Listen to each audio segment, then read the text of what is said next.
Hi, today we're going to talk about the real, everyday life of a medieval kept woman. If you think it was all adventure or romance, get ready for some harsh reality.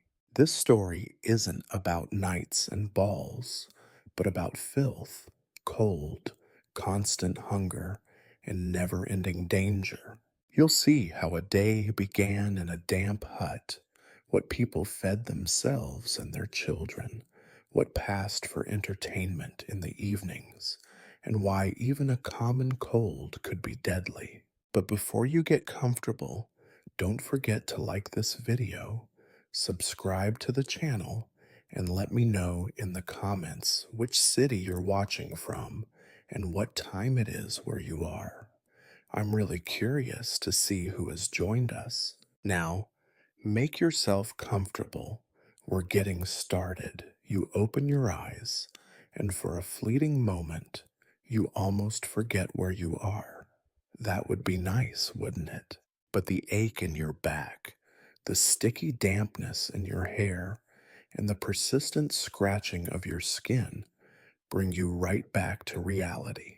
Welcome to another glorious morning in your medieval hut, a place that could generously be called home, but would more accurately be described as a slightly improved animal pen. You have spent the night curled on a heap of straw that is now more dirt than straw, and which smells as though a family of ferrets recently took up residence in it, because in all likelihood, they did.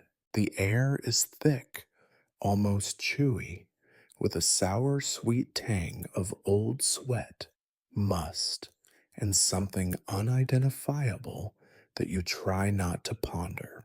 The single, tiny window in the wall lets in a strip of gray light, just enough to remind you that outside, the world is just as bleak and muddy as your inside world.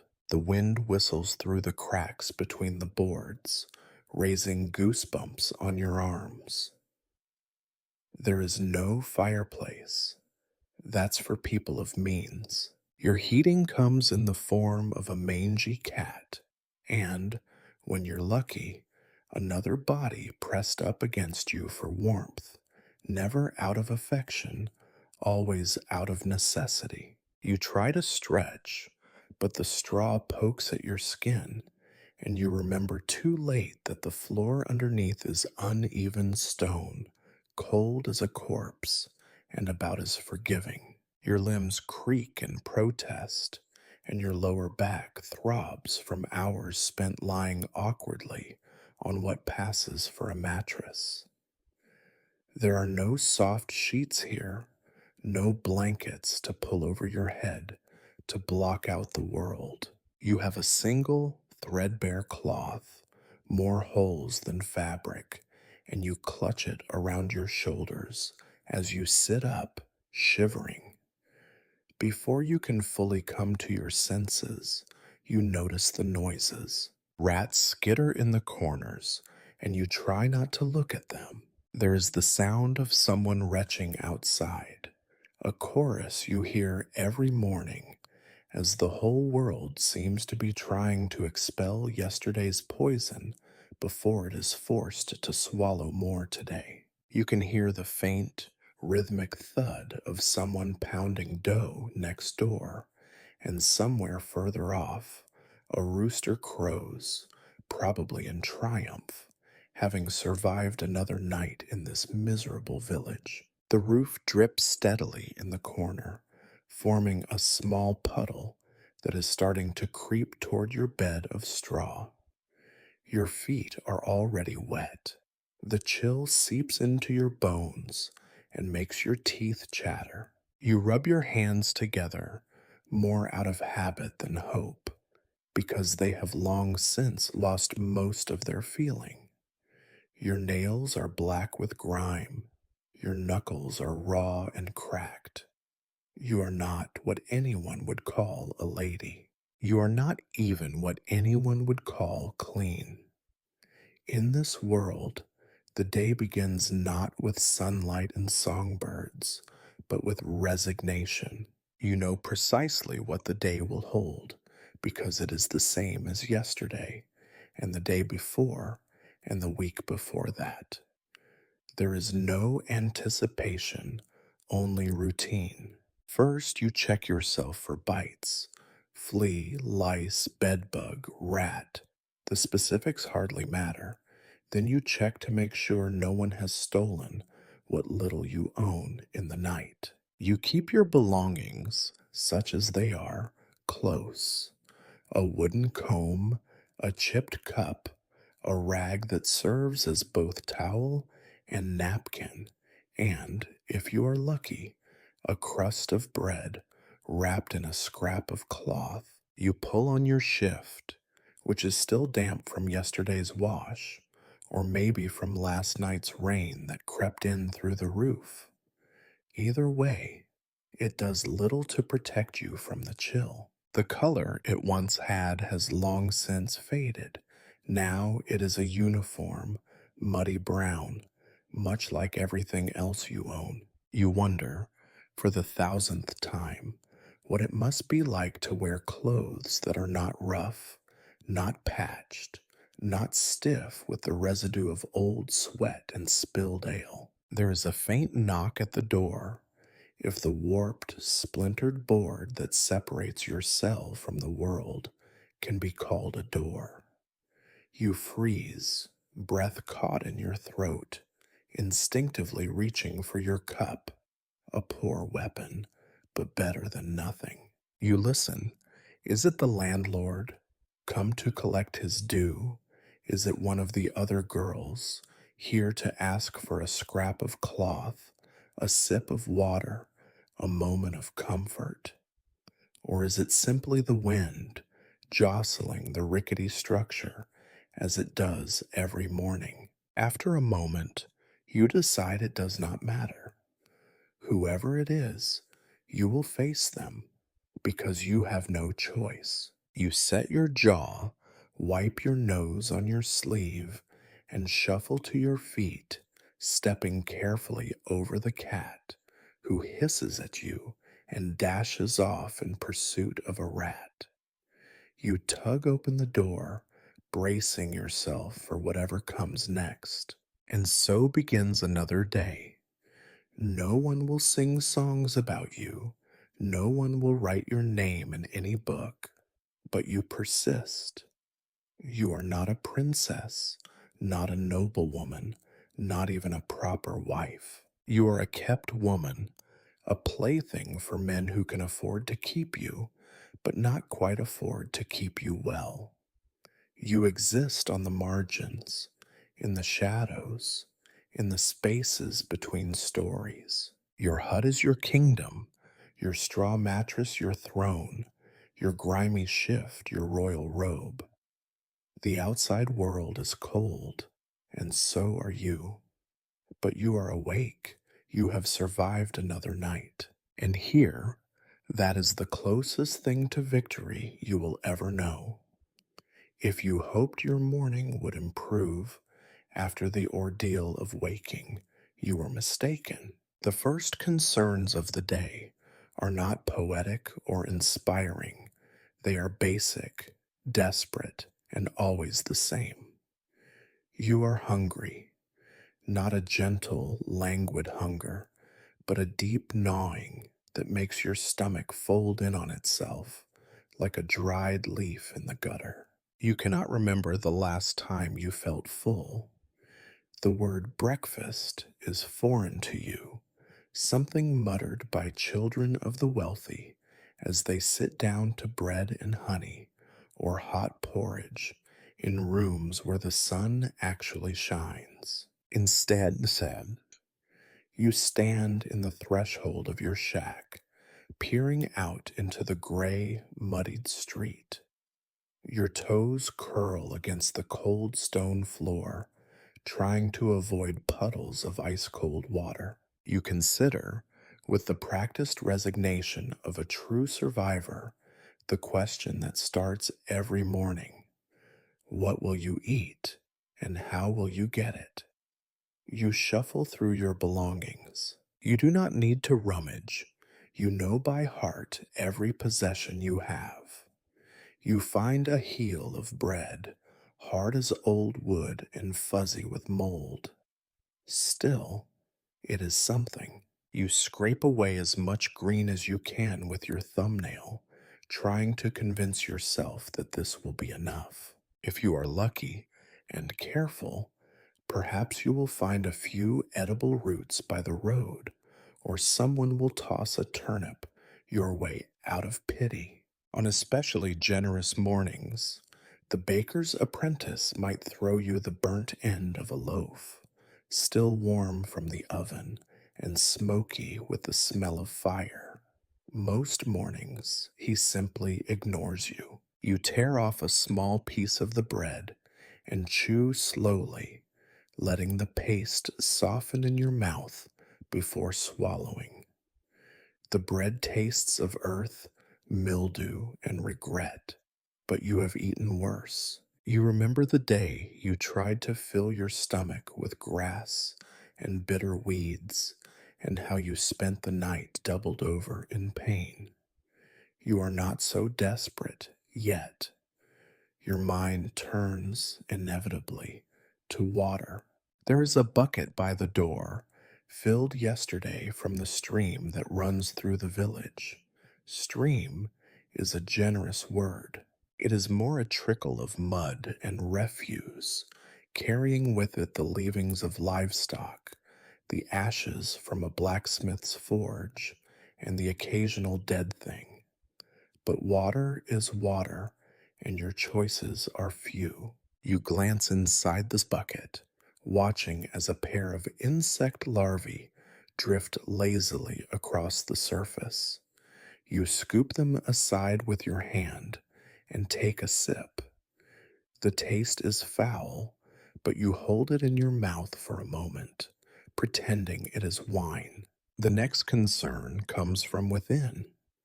You need to relieve yourself. Of all the humiliations you endure, this is the most constant. There is no privy for people like you. The wealthy squat on wooden benches in dedicated rooms or even in communal baths, gossiping while their filth falls away below. You, in contrast, must choose between a corner of the yard or a patch of dirt by the fence, always keeping an eye out for others. Privacy is a luxury, one you rarely afford. You do your business quickly, using a rag to clean yourself. Later, when you have a spare moment, you will rinse the rag in the stream, knowing it will never be clean, only less dirty. Having survived the initial humiliations of the day, you turn to the next, equally mundane but no less urgent concern: work. As a kept woman, your labor is not valued, but it is still required. Your host, the man who lets you sleep beneath his leaking roof, expects you to earn your keep. There are floors to sweep, pots to scrub, laundry to wash in icy water that stings your skin until it is numb. If you finish early, you might mend his shirt, or gather firewood, or patch the holes in his roof. All of this is unpaid, of course. Payment comes in the form of a roof that keeps out some of the rain and meals that stave off some of the hunger. You start by sweeping the dirt floor, more out of habit than hope.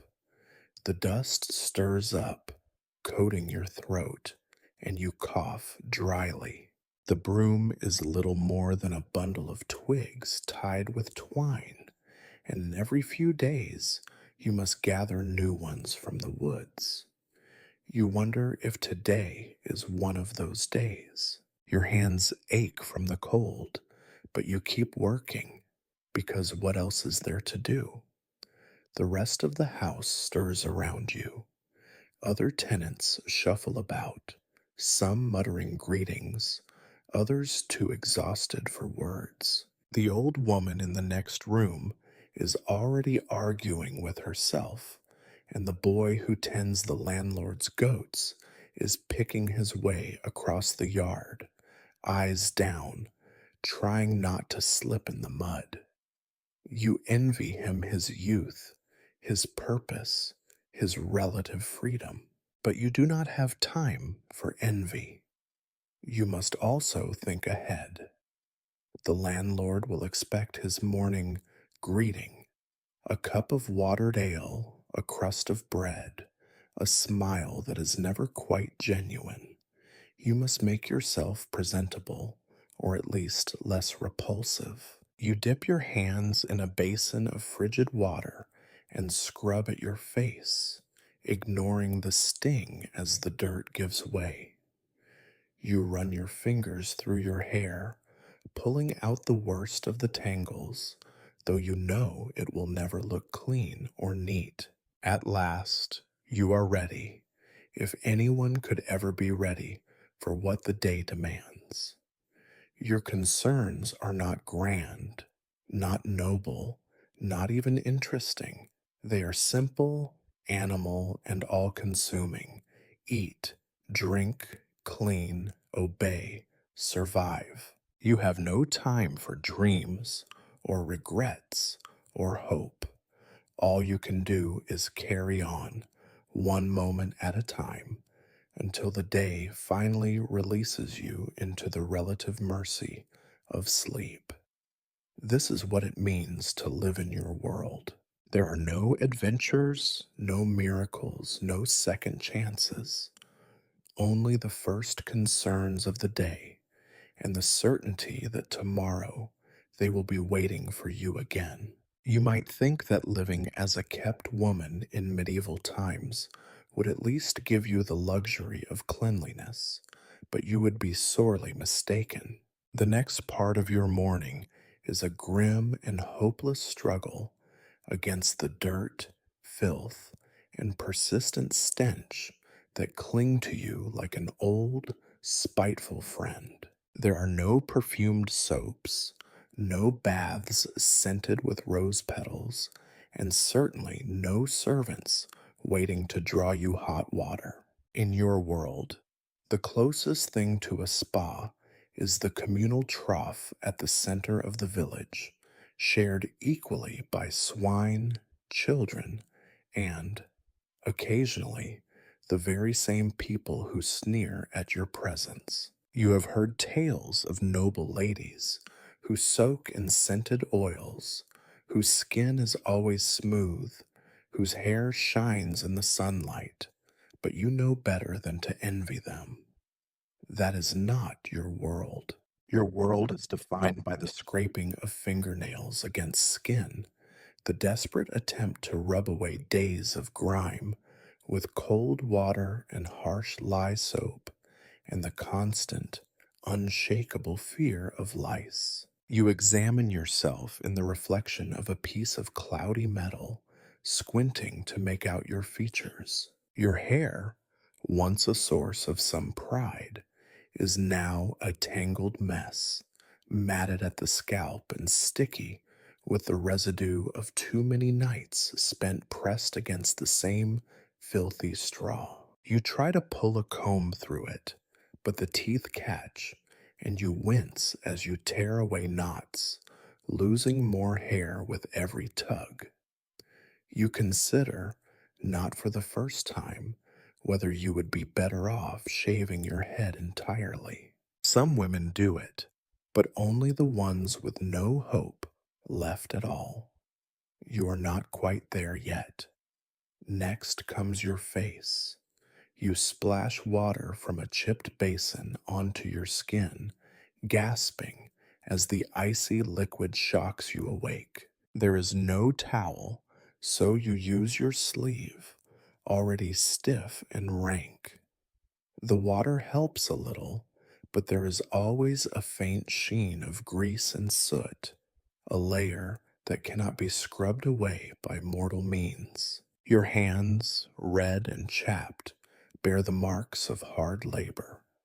Cracked skin black crescents beneath each nail, and a constellation of small scars from accidents you cannot even remember. You check your body for lice, the ever present threat. The itching never fully leaves, and sometimes you dream that you are covered from head to toe with crawling things.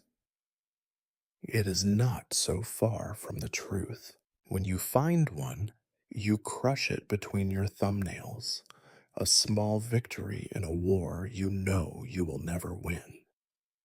Sometimes the other girls gather to help each other, picking through hair and seams with practiced fingers. The process is oddly intimate, a strange comfort in a life mostly devoid of tenderness.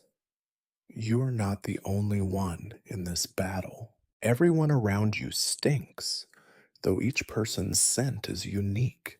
Sweat, ale, smoke, damp wool, and always, always the faint undercurrent of something sour. The landlord, for instance, is easily identified by the powerful bouquet of onions and sour wine that precedes him into every room. You, at least, have not yet reached that level of notoriety. Once a week, if you are lucky, you visit the village bathhouse. Bathhouse is a generous term. It is a low, smoky hut by the river where someone heats water over a smoky fire and pours it into communal tubs. The water is never clean, only less muddy than the river itself. You share your tub with strangers, all of you trying to ignore the floating scum and whatever else lurks beneath the surface. Privacy is out of the question. You keep your eyes on your knees, wishing you could disappear.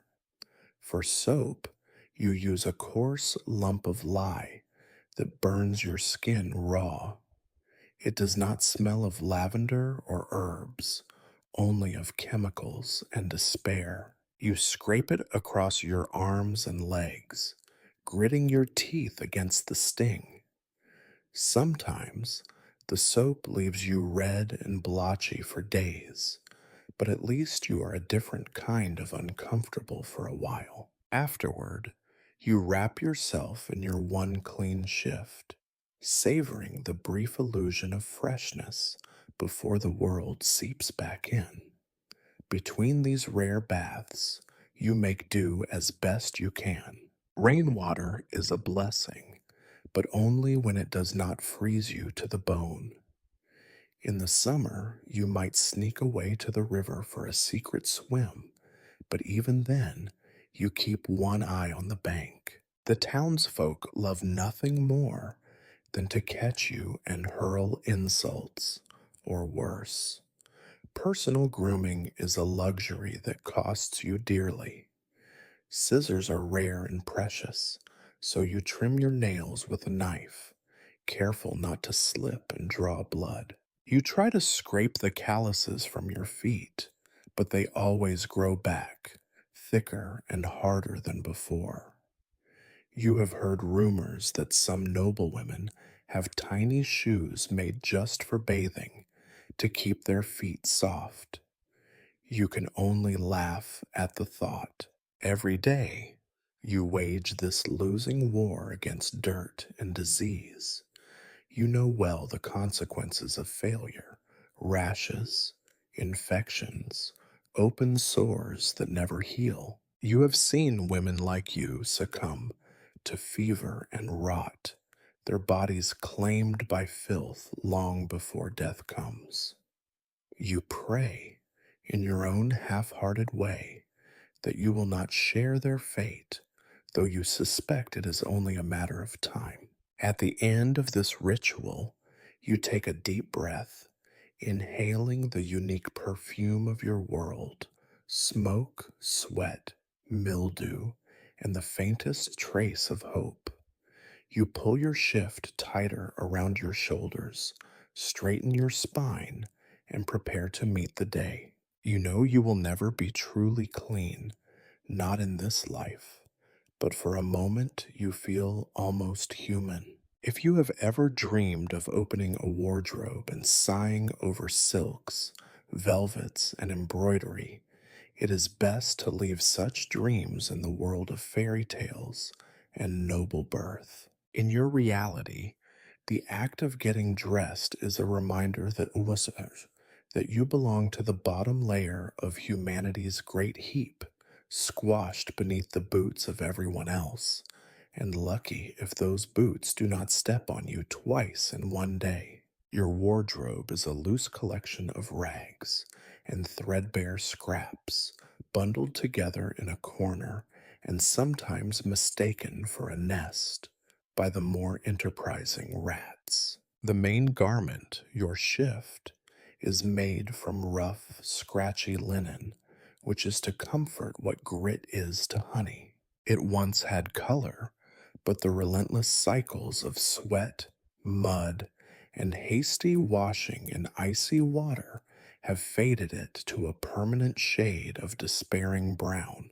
There is no waist, no artful tuck to flatter your form, only a shapeless, grimy sack that hangs on your body like a rebuke. As you slip it over your head, it clings to your skin in damp places and scratches everywhere else. The holes, especially the ones under your arms and at the knees, grow larger every week.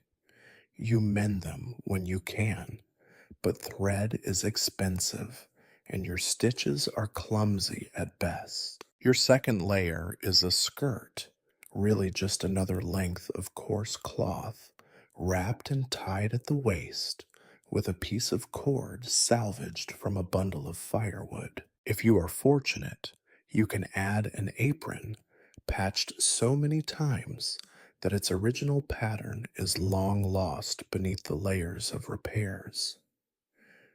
Aprons, at least, protect your shift from the worst stains, though they do nothing against the unending dampness. On your feet are shoes, if one can call them that. They are not a matching pair, nor do they protect much from the elements. One is a battered leather slipper, so old the sole has worn away to nothing, and the other is a crude wooden clog, stolen from a rubbish pile and kept on with strips of cloth wound around your ankle. On most days, you simply go barefoot, your soles tough as bark, hardened by years of frost, stones, and the sharp teeth of winter. Stockings, if you have any, are riddled with holes and constantly slipping down your calves. Sometimes you cut strips from old shifts and wind them around your legs to protect against the cold. By midday, these too are soaked through and begin to unravel, trailing behind you like the banners of defeat. There is no question of jewelry, perfumes, or ornaments. Your only adornment is the occasional bruise, the stubborn stain, or, on rare occasions, a broken bead found in the gutter, hidden in your pocket for luck. Hairpins and combs are precious currency, and you guard your battered wooden comb like a queen would her jewels. You remember with a sour smile the days of your youth when you plaited ribbons in your hair. Now, if your hair is not matted or infested, you count it as a good day. Some women, luckier or more favored, manage to barter for scraps of cloth dyed a dull blue or a faded red, tokens of color in a drab world. The richer men sometimes like a bit of finery, lace at the neckline, a brightly woven belt, but such things are rare gifts, soon pawned or stolen when hunger grows too sharp. The rest of the time, Your body is clothed in the same uniform of misery and poverty as everyone else around you. The cold is a constant enemy. In winter, your layers are never enough. You shiver, teeth chattering, as the wind finds its way through every gap and seam. At night, you huddle under your patchwork shawl, pulling it over your head and curling into a ball, praying for sleep to come quickly. In summer, the sweat soaks your garments through, leaving salt tracks on the fabric and making you itch all the more. There is no escape from discomfort, only a shifting of its form. Sometimes, when you catch your reflection in a dark window or a puddle, you barely recognize yourself. The woman staring back at you is hollow cheeked, with chapped lips and eyes shadowed by fatigue. Her posture is hunched, her hands rough and red. No one would write poetry about her. You wonder, not for the first time, if you have become invisible, but invisibility is a luxury too. As a kept woman, you are always being watched by the landlord, by other women competing for his favor, by townsfolk who sneer at you in public but follow you in the shadows at night. Your appearance is a strange, contradictory thing. You are meant to be appealing enough for a man to keep you, but never so attractive that you become a threat or a target for someone's wife or daughter. There are rituals to this balancing act. You pinch your cheeks to bring up a hint of color. You lick your finger and smooth your eyebrows, hiding the gaps left by nervous plucking. If you can scrounge a bit of soot, you rub it on your eyelashes to make your eyes look bigger, though it inevitably smudges when you sweat. You have mastered the art of making do, of pretending that you are more than the sum of your rags. Still, there is no mistaking the truth. Your clothes are your armor, such as it is, and every rip, every stain, every threadbare patch tells the story of your survival. You cannot remember the last time you wore anything new or the last time you felt clean and whole, but you dress yourself all the same, straighten your skirt, and step into the day, aware that while you might be dirty, worn, and weary, you are, for now, still here, and that, in this world, is the most you can hope for. There are many sorts of hunger in your world. There is the gnawing, physical ache in your belly, the sharp, bitter craving for something sweet or warm or simply enough. But there is also the more dangerous hunger of others, the demands of the man who owns the roof above your head, the master of this meager house, whose favor is as fickle as the spring weather and twice as perilous. He is not a monster. That would make him easier to hate. He is simply a man of his time, greedy, petty, and convinced that a roof, a little bread, and the occasional coin entitle him to anything else he might desire. He is not cruel for cruelty's sake, but for the comfort it brings him, for the small pleasures of power in a life that is otherwise as gray as the world outside your window. Your arrangement with him is never spoken aloud. It exists in the spaces between words, in the way he looks at you after supper, or in the lingering hand on your shoulder as you scrub the floor. He never says you are his property, but you know it well enough. His eyes linger on you as if you were livestock, and sometimes he even remarks, half in jest, half in warning, that he expects you to be worth the price of oats.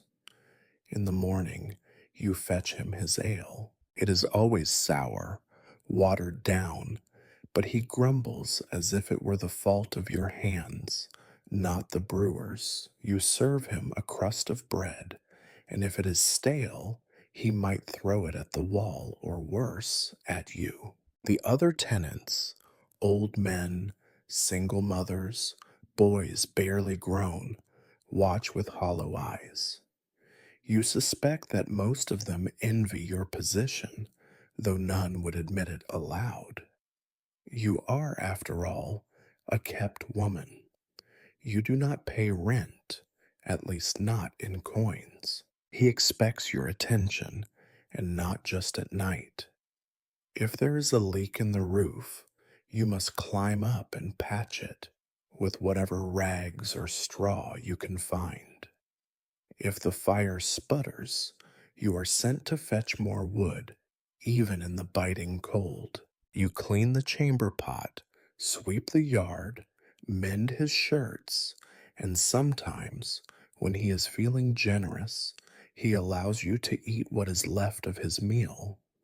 That is how you know he is in a good mood. But it is at night, especially, that his demands become something else.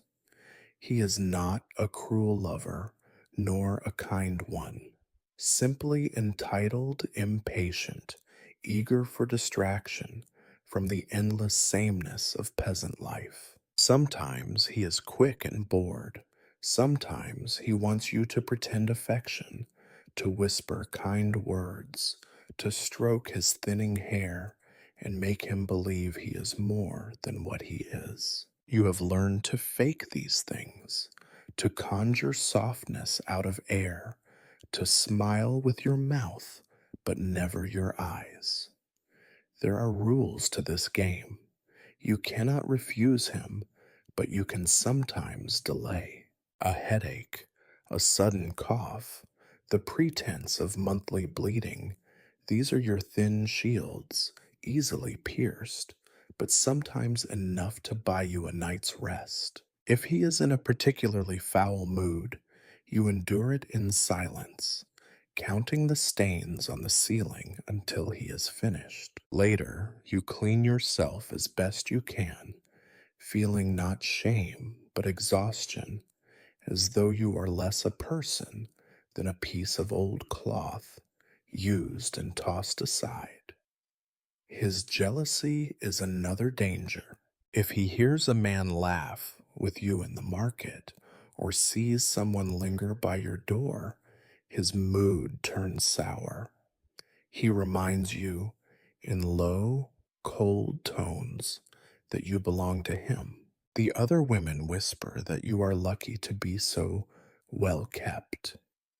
You smile, but only because you have forgotten how to do anything else. On rare days, when he is in good spirits, he might bring you a trinket, a ribbon, a scrap of lace, a small piece of cheese.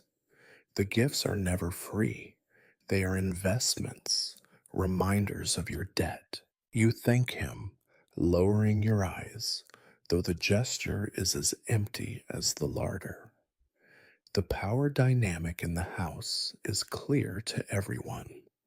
The master decides who eats first, who sleeps by the fire, whose children get an extra spoon of soup in winter.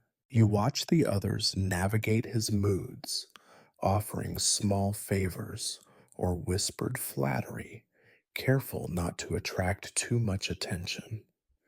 The stakes are simple: stay in his good graces, and you might make it through another winter. Displease him, and you will be out in the cold, replaced by another desperate woman in the blink of an eye. And always, always, there is the knowledge that your place is provisional, conditional, dependent on your ability to please, to serve, to disappear when convenient, and reappear when summoned.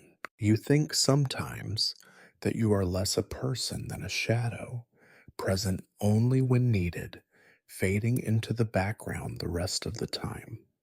Still, you survive.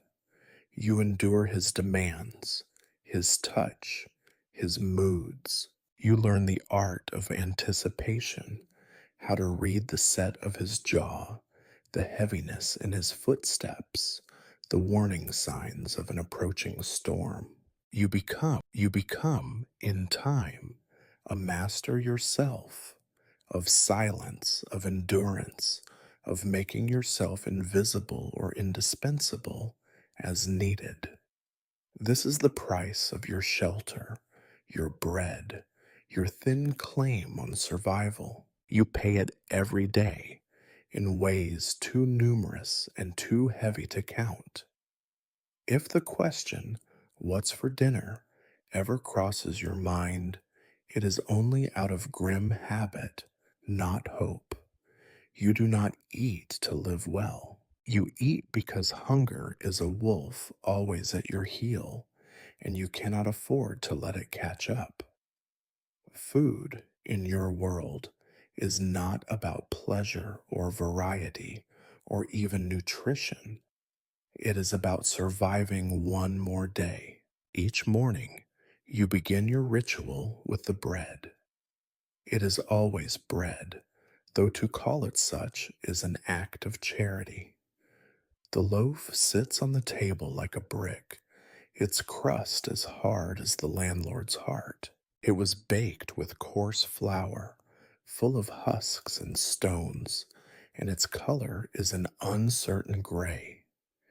You cut off a piece with a dull knife, really more a sawing than a cutting, and then spend several minutes soaking it in whatever liquid is at hand. Sometimes, if you are lucky, that is ale, thinned until it is barely more than cloudy water.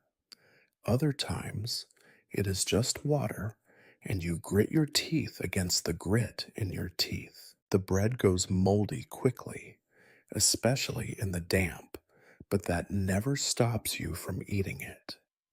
You have become skilled at identifying which molds are relatively harmless and which might leave you doubled over for a night or two. The greenish spots are usually safe or at least survivable. The black ones you scrape away, muttering to yourself, "Not today."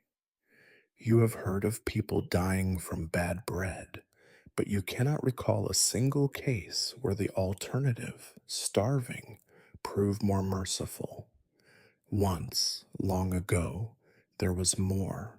When the harvest was good and the lord of the manor was feeling generous, there might be pottage on the fire, a thin stew of cabbage, onions, and the rare bit of root vegetable. The taste of actual meat is a distant memory, a flavor that visits in dreams, crueler than any nightmare. Sometimes, a scrap of bacon or a shard of dried fish appears in the pot, and the entire household eats in reverent silence, savoring each salty, greasy mouthful as if it were a royal feast. But more often, you fill your bowl with whatever is left from the night before, reheated until the taste is lost beneath the flavor of smoke and ash. You chew slowly, stretching each mouthful, letting it sit in your mouth a little longer,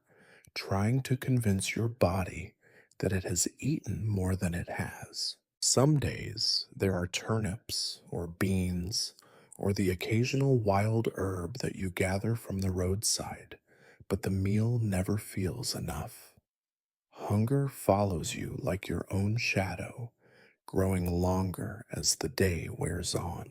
Once a week, you go to the market, not to buy, but to beg, barter, or scavenge. The vendors know you by sight and by scent. Some turn away.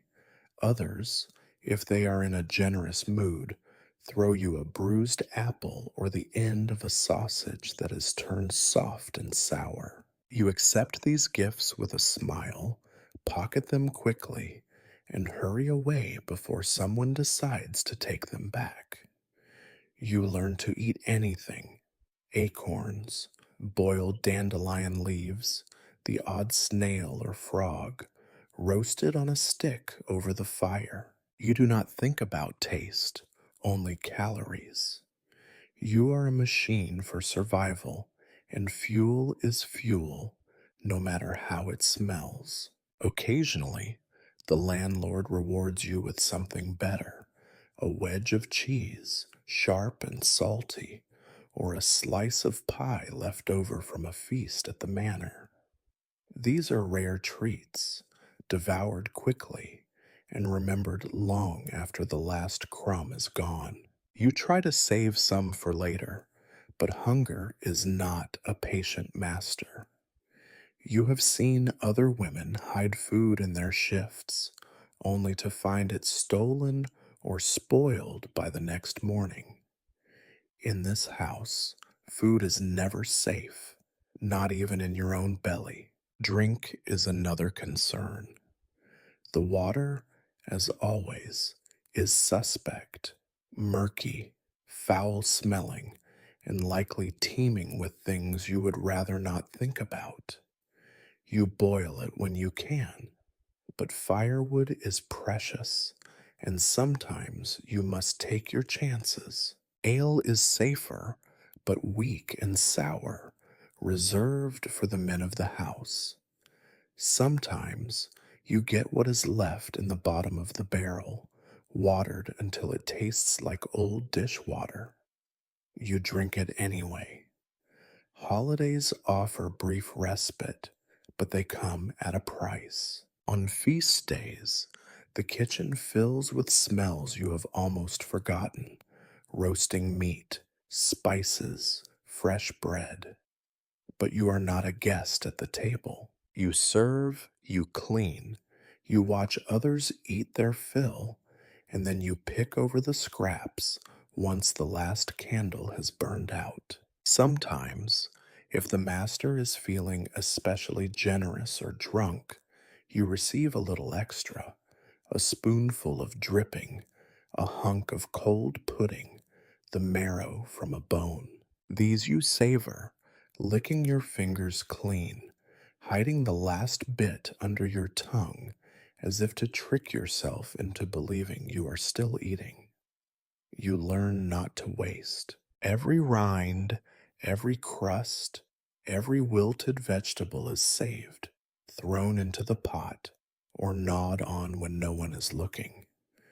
You have eaten eggshells, bones, even bits of charcoal to ease the hunger pangs. You do not complain. You know it could always be worse. You have seen it worse. Your body shows the cost. You are thin, but not delicately so.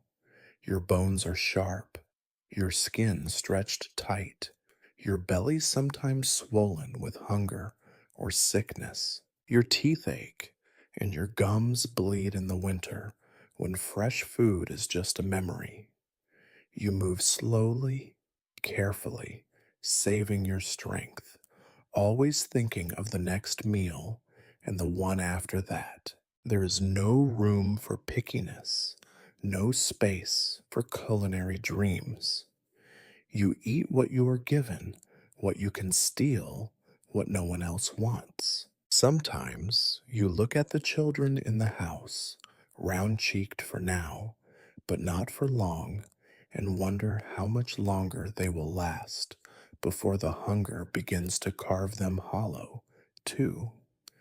This is what it means to eat as a kept woman in the medieval world: not to feast, but to persist, to wake up hungry, eat just enough to continue, and go to sleep with your stomach twisting, dreaming of full tables and fat geese and warm, buttered bread.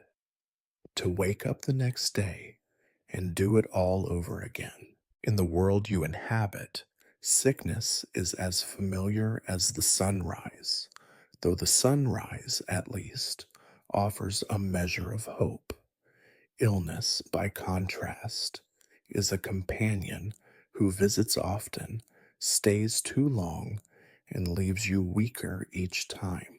It is a simple fact of existence, one as inevitable as hunger and just as merciless. It begins as a tickle in your throat, a dull ache behind your eyes, or a heaviness in your limbs that will not be shaken off no matter how hard you work or how long you sleep. The others in the house, gaunt and shivering, offer you little comfort. They have their own coughs, their own running noses, their own fevers and aches to contend with. Sometimes you exchange worried glances with another woman. Is it the pox, the flux, or something new brought by the merchant's son who coughed blood all over the market square last week? There are so many names for sickness here, and so few real cures. The healer who comes to your street is a man with a crooked back and teeth like corn kernels. His treatments are simple and brutal. He might offer you a cup of boiled nettles, a poultice made from moldy bread, or a bloodletting with a rusty blade. You pay him with whatever you have, sometimes a coin, more often a crust of bread, or a promise you hope you will never have to keep. When your belly twists with pain and you double over, your only recourse is to curl into yourself and pray that it passes. Sometimes it does, leaving you weak and trembling but alive. Sometimes it does not, and you spend days delirious, sweating through your rags, your dreams full of fever and terror. The landlord does not care for such drama. If you cannot work, you do not eat. If you cannot serve, you do not stay. He does not waste time or sympathy on the sick. There are always more like you waiting at the door, desperate for a place. The diseases themselves have no respect for age or status. You have seen the children's faces, once round and bright, hollowed out by a single winter's fever. You have watched as a friend's cough became a rattle, and then nothing at all. In the cold months, the house is thick with the sound of hacking, sneezing, and the moans of people burning up with fever. You share everything here: food, water, air, beds, and inevitably germs. The simplest wounds fester. A scratch from a dirty nail becomes an angry red line, spreading heat and pain up your arm. You try to clean it as best you can, but you know what is coming: the swelling, the fever, the stink. Sometimes you have seen black spots appear, the skin turning hard and cold. You have heard whispered stories of the Black Death, a thing from old nightmares, but always lurking, always possible. It is said that it came once and killed half the village, maybe more.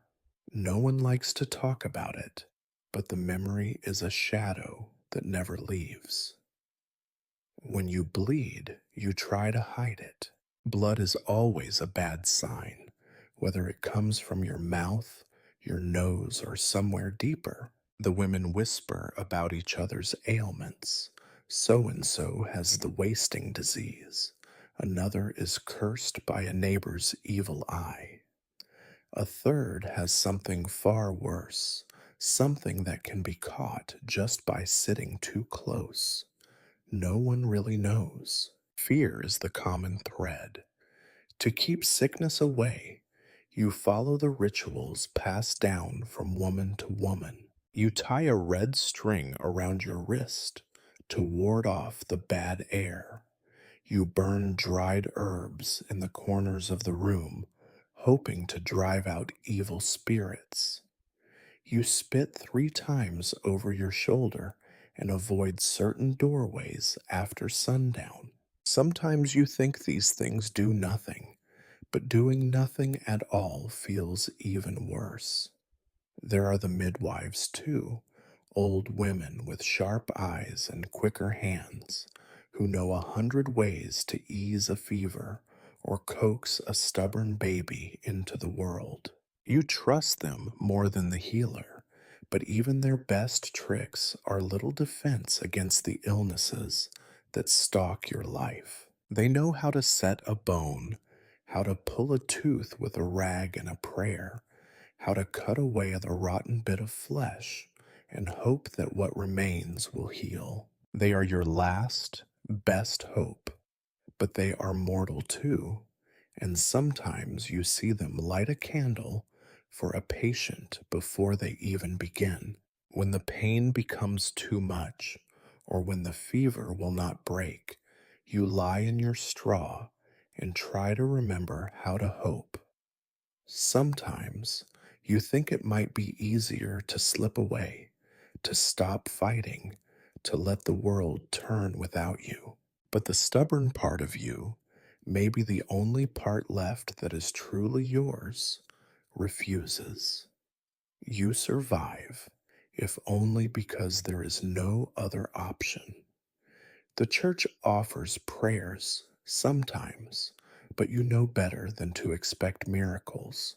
The priest mutters over you, splashes you with holy water, tells you to confess your sins and prepare your soul.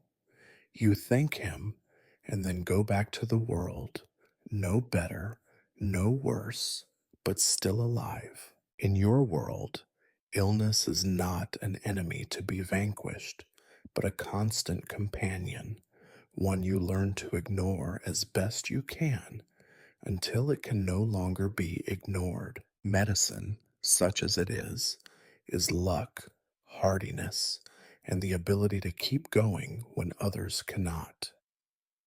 When you see someone die, quickly or slowly, peacefully or screaming, you know your turn may come next.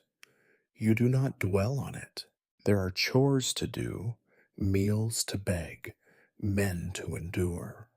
If you live to see another sunrise, you count yourself among the lucky. You cough into your sleeve, wipe the blood from your mouth, tie another red string around your wrist, and carry on. You tell yourself you are strong. In truth, you are simply what is left behind when everything else is taken away. And in this dark and endless struggle, even that is something. In the grand tapestry of medieval life, you are a thread that no one wants to acknowledge, a knot in the corner, easily ignored until you become a problem. Society does not know quite what to do with women like you, kept, used, never owned, never quite free. You exist in the shadowy spaces between the lines, neither wife nor servant, neither whore nor respected matron. You are a necessary embarrassment, both a warning and a temptation. To the men of the town, you are convenient, a face in a window, a shape in the alley after dusk, a whispered story at the tavern. They pass you in the street with averted eyes in the daylight, but after dark, some of those same eyes linger too long. If you are recognized by day, you are greeted with muttered curses, sharp gestures meant to keep you in your place, or at best, cold indifference. You are a reminder of what happens when women stray from the proper path, when there is no husband, no dowry, no family name to shield you. To the women, you are something else. Some regard you with open contempt, clutching their children closer when you walk by.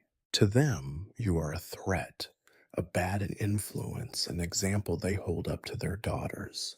Mind yourself, or you'll end up like her. Others look at you with something closer to pity or even fear because they know that their own lives teeter on the same edge one missed harvest, one bad marriage, one moment of bad luck away from joining your ranks. A rare few offer you kindness, a crust of bread, a moment's gossip at the well, a quiet prayer when they think no one is listening. These women do not speak your name aloud, but you see them in your dreams, standing beside you on that long, narrow road out of respectability. Children are the most honest. Some point and laugh, calling you names they have heard their fathers use. Others stare, wide eyed, their faces a mixture of curiosity and dread. They know you are different, but they do not yet understand why. Once, a girl handed you a wildflower she had picked by the river. You kept it for as long as you could, pressed between the pages of a torn psalter until it crumbled to dust. Small kindnesses are rare enough to be treasures. The church is its own kind of judge and jury. The priest avoids looking you in the eye, except when he is thundering from the pulpit about sin and the dangers of loose women. You are a useful villain in his sermons, a symbol of moral decay and God's wrath. Sometimes, when business is slow, you slip into the back of the church, head bowed, hoping to steal a moment of peace. The other women hiss and make the sign of the cross, as if your presence might call down lightning from above. You know better. The world does not change for the sake of a single woman, least of all one like you. Your value, such as it is determined entirely by others. The landlord values you for your labor, your company, and the illusion that he is a man of importance. The townsfolk value you only as an example, a cautionary tale. No one asks what you value. You are, in their eyes, both a warning and an outlet. When things go wrong, the crop fails, a child dies, the well goes bad, someone always needs to be blamed, and you are always an easy target. You are, after all, already fallen. What is one more accusation, one more stone thrown, one more night spent with the door barred against the anger of your neighbors? On market days, you move carefully. The square is crowded with people, most of whom pretend not to see you. Some, if they have had enough ale, will make a lewd joke as you pass, laughing with their friends as if you are not even there. You keep your eyes low, your steps measured, and your mouth shut. You know that the wrong word, the wrong look, the wrong moment of bad luck could mean the difference between a day's peace and a beating, or worse. Even your name is rarely spoken. You become her, that one, the kept woman, never a full person, always a caution, a shadow. You learn to answer to anything or nothing at all. You learn that survival depends on invisibility, on being both necessary and forgettable. Sometimes, late at night, you dream of another life, a place where you might be known, where your name might be called in kindness, where you might be more than a collection of rumors and resentments. But then morning comes, and the routine resumes. You fold yourself into the shape the world requires, don the armor of silence and endurance, and take your place at the edge of things where you belong. There is perhaps a kind of freedom in this. You are unbound by the rules that tie others in knots. No household to manage, no husband to obey, no children to answer for, Not that any who are born to you are likely to survive long. But this freedom is as cold as the winter wind and just as welcome.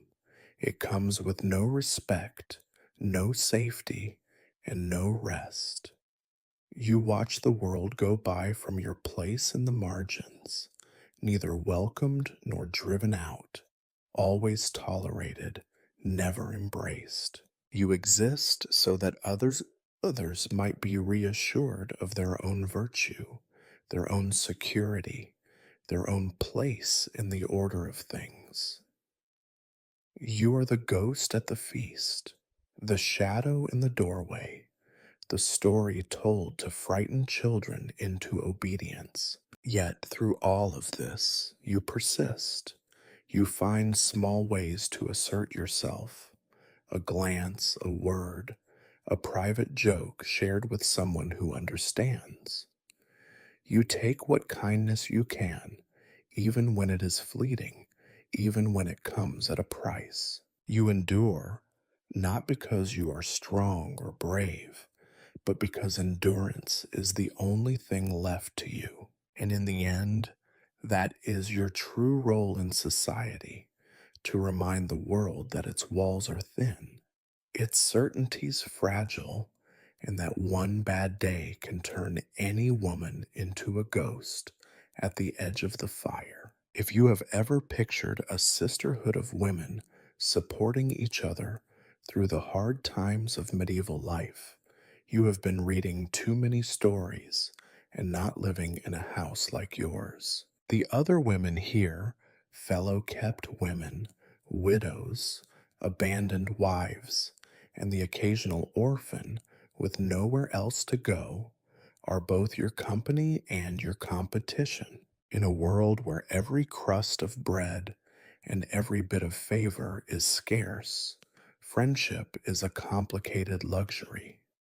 Solidarity and suspicion must occupy the same narrow cot. Your closest neighbors are two other women, both, like you, dependent on the whim of the landlord. The first, Agnes, is older, her hands twisted by years of work, her mouth quick with sarcasm.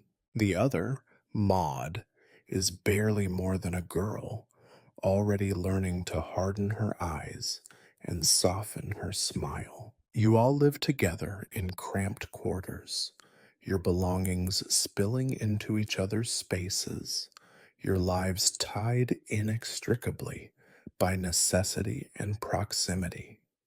In the morning, you share the chores. You trade gossip as you sweep and scrub, watching out for the landlord's footsteps or the shrill cry of the old woman upstairs who claims she was once a noble's mistress herself. Your talk is sharp edged, full of stories about whose bread was stolen, who managed to slip an extra potato from the kitchen, who the landlord is favoring tonight. Laughter is frequent, but seldom kind. A joke, here, is often just a truth sharpened to a point and thrown like a dart. Trust is a scarce commodity. If Agnes finds a comb in the market, she hides it under her mattress, knowing Maud will look for it. If Maud brings home a bit of cheese, she shares a morsel, but always with an eye on how much you take. The rules of sharing are unspoken. When times are better, a bit of extra soup appears for all. When times are lean, each woman guards her scraps with ferocity. You have seen fist fights break out over a stale loaf or a piece of spoiled fruit.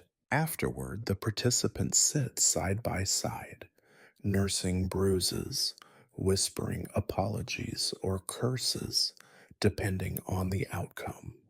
Yet, as much as you compete, you are bound together by a strange sort of loyalty. When the landlord is cruel, you band together, whispering strategies for how to avoid his anger or delay his advances. If one of you falls sick, the others try to help, fetching water, offering a warm stone for comfort, sitting close to share body heat. When someone from outside threatens one of you, the others close ranks, fierce and protective in a way you rarely are with each other. You share stories, true and false, about your pasts. Agnes claims she once danced for a visiting lord. Maud says she grew up in a manor, the daughter of a kitchen maid. You yourself spin tales as needed, never letting anyone too close to the truth. Each story is both armor and weapon, a way to earn respect, a tool for deflecting pity, or a shield against the daily grind of existence. Over time, these stories become blurred. You cannot always remember which details are real and which you invented to survive. Betrayal is never far away. There are only so many favors to be granted by the master of the house. When a new woman arrives, suspicion blooms like mold. Who will she replace? Whose chores will she take? Will she curry favor at your expense? The atmosphere grows tense, the smallest slights magnified. Words meant in jest turn cruel, and secrets are traded for a night in the warmest corner or an extra cup of weak ale. Sometimes, in the dark, you remember a time before this life, a sister, a childhood friend, the comfort of uncomplicated trust. Here, you are always calculating, always wary. You sleep with your few valuables under your head, knowing that a desperate woman is a dangerous one. The soft warmth of friendship is replaced by the brittle edge of alliance. You are allies, yes, but only as long as it serves each of you. Still, in moments of weakness, something softer emerges. After a long, hard day, you and Agnes sit by the dying fire, sharing the last bit of bread. Maud cries, quietly, when she thinks you are asleep. On the worst nights, when the cold is too much, you all huddle together for warmth, sharing body heat and, for a moment, letting your guards drop. There is a comfort in shared misery, a knowledge that someone else understands the endless grind. Once in a rare while, laughter bubbles up from nowhere, a memory, a joke, a clumsy song sung off key. You laugh until your sides ache, tears streaming down your face, startling even yourselves. For that moment, you are more than just rivals or victims. You are women, alive and stubborn, refusing to let the world grind you entirely into dust. In this fragile sisterhood, love and rivalry coexist in uneasy truce. You need each other even when you cannot afford to trust each other completely. You guard your secrets, your scraps, and your pride, but you share your pain, your hopes, such as they are, and the daily battle to endure. Because in the end, it is only together that you survive. Never as friends, perhaps, but as comrades in arms in a war that no one else even knows you are fighting. When the sun finally slides behind the crooked rooftops and the narrow street sinks into gloom, the world does not become softer. If anything, the darkness makes everything more raw and dangerous. The day's labor is done, but rest is a myth for people like you.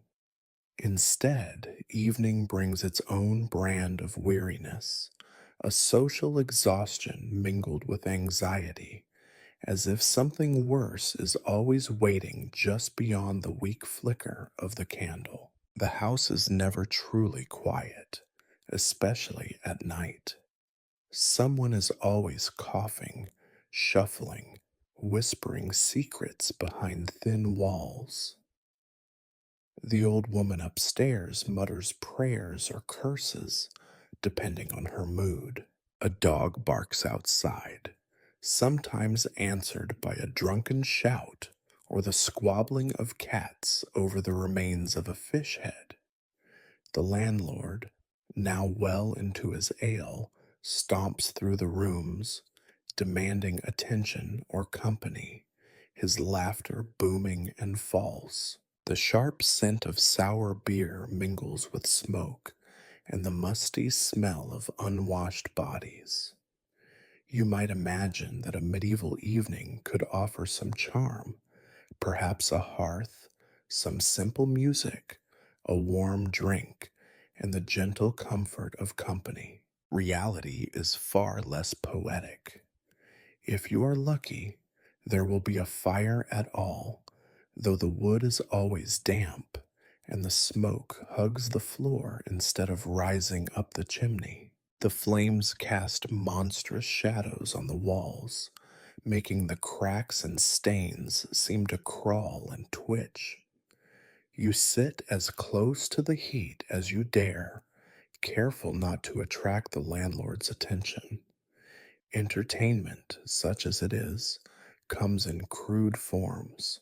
There are no books. Most in the house cannot even read their own names. No one recites poetry, and no traveling minstrels visit your hovel. Instead, stories are swapped, retold, and embroidered, usually at someone's expense. Tales of misfortune are a favorite, with each listener trying to outdo the last. A plague that wiped out a whole village, a wife who drowned her husband and fed his body to the pigs, a priest caught stealing from the offering box. The stories are as bleak as your lives, but sometimes the punchlines are so sharp, so unexpectedly true, that a burst of laughter rolls through the room. Music, when it appears, is rough and ragged. Someone might have a battered lute with half the strings missing, or a wooden flute carved more for noise than melody. You sing songs passed down through generations, tunes that would scandalize the church, verses that make the younger girls blush and the old ones cackle. The music is off key and the voices cracked, but for a moment you can lose yourself in the rhythm, pounding on the table, clapping your hands, stomping your feet. There is no harmony, only a sort of communal defiance. You may be miserable, but you are not silent. The ale flows more freely at night, though it is always watered down and never enough to forget yourself completely. The men drink to forget the long day. The women drink to dull the ache in their bones and the humiliation that comes with begging for every scrap. Sometimes the drink makes tempers flare. Arguments break out over nothing. Who owes whom a coin? Who stole a blanket? Who said what about whom at the well? Occasionally, these disputes escalate to shoving matches or hair pulling, quickly broken up by shouts or the threat of the landlord's heavy hand. But even the fights are half hearted. Everyone is too tired to hold a real grudge for long. Outside, the village is no less lively. Down the lane, the tavern buzzes with rough laughter and the occasional song that drifts through the dirty windows. Sometimes you watch the glow of their firelight, imagining what it must be like to be a guest instead of an outcast. On the street corners, a few braver souls, girls even younger than Maud, peddle themselves in hopes of a coin or a piece of bread. You avoid them when you can. Their desperation is too familiar, too close to your own. The church bells ring out across the rooftops, marking the passing hours, a solemn reminder that the world keeps turning, whether you find comfort or not. Occasionally, a priest comes knocking, demanding to know why there is singing, or cursing, or laughter after dark. You feign respect, lower your eyes, and offer whatever excuse seems most likely to earn his blessing, or at least avoid his wrath. You are always on guard, even here. A careless word can be overheard, twisted, and used against you. A glance can be misinterpreted, a laugh resented. There are eyes everywhere, hungry, suspicious, jealous. The landlord expects your company most nights. Sometimes he just wants you to sit with him, listen to his stories, pretend that you care. Other times, his demands are more physical. You learn to read his moods, to disappear when he grows restless, to appear when he is lonely. Your role is never clear, always shifting, and you resent it even as you depend on it. On rare nights, after the chaos settles, you and the other women sit together in the darkness, sharing what little is left. A crust of bread, a gulp of ale, the warmth of each other's presence. You speak quietly, swapping hopes you barely believe in, a kind patron, a lucky escape, a future far away from this place. Most of you know these are lies, but for a few minutes you let yourselves believe. Eventually, sleep calls. You settle into your makeshift bed, muscles aching, mind churning. The night brings no real peace, just a brief intermission before another day of the same. Rats scurry in the dark. Someone sobs quietly in the next room. A drunken brawl erupts outside and then subsides into silence. The fire dies down, the last song ends, and all that remains is the sound of your own breath, steady and stubborn. This is what passes for entertainment in your world. There is no spectacle, no escape, only the slow passing of time, punctuated by small, fleeting moments of laughter or music, and the constant, unspoken prayer that tomorrow will not be worse than today. If you ever wonder whether the church is a source of solace or terror for someone in your position, you need only remember your last encounter with the parish priest. The church, in its lofty stone halls, claims to be the shelter of the suffering, the hope of the hopeless, but you, kept woman, scandal, outsider, know better. The stone steps may lead to heaven, but their shadows fall cold and long across your life. You understand the rituals. You know the shape of a blessing, the smell of incense, the rhythm of prayer.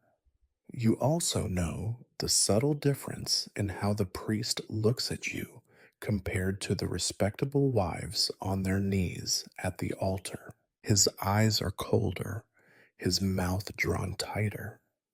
When he intones about virtue and sin, his gaze sometimes lingers just a moment too long on you and the other women standing at the back. You are never named, but you are always included. Sinners, temptresses, warnings to the daughters of the faithful. Your interactions with the church are strategic, careful, and rarely voluntary. On feast days, you stand outside the heavy doors with the others, head bowed, hands folded, shivering as the wind whips your rags. You cross yourself and murmur the prayers you have heard since you were a child, knowing full well that no amount of piety can erase the mark the world has placed on you. When the host is distributed, you sometimes receive it, but more often the priest pretends not to see you, saving the sacred bread for those whose reputations remain intact.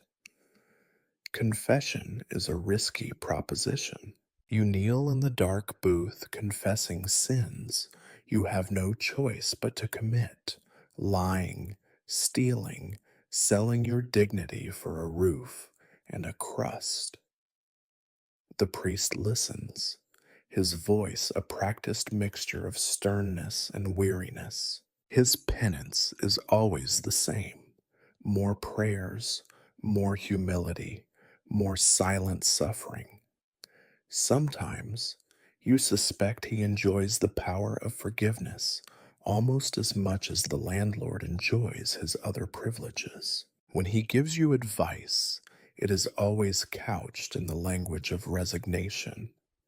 Accept your lot, repent, endure. If you ask for help, real help, he refers you to charity, which is always running out, or to honest work, which does not exist for women like you. There are, of course, whispers about other dealings. Some say the priest will turn a blind eye for a coin or a favor. Others claim he is harsher in private, threatening hellfire if you do not repent loudly enough. You do not know the truth, and you do not care to find out. Your relationship with God is your own, shaped less by sermons than by whispered prayers as you scrub the floor or shiver in the dark. You light a candle when you can afford it. You cross yourself before sleep. Sometimes, in moments of desperation, you bargain, promise to be better, to sin less, to try harder, if only the fever would break, if only the child would stop coughing, if only the bread would stretch another day. On rare occasions, the church offers alms, soup in a cracked bowl, a rough blanket, a word of comfort. You accept these gifts with gratitude and suspicion. Kindness is never free, and sometimes you find yourself summoned to clean the sacristy or sweep the steps in exchange. The women of the parish supervise, their eyes sharp for any sign of insolence or ingratitude.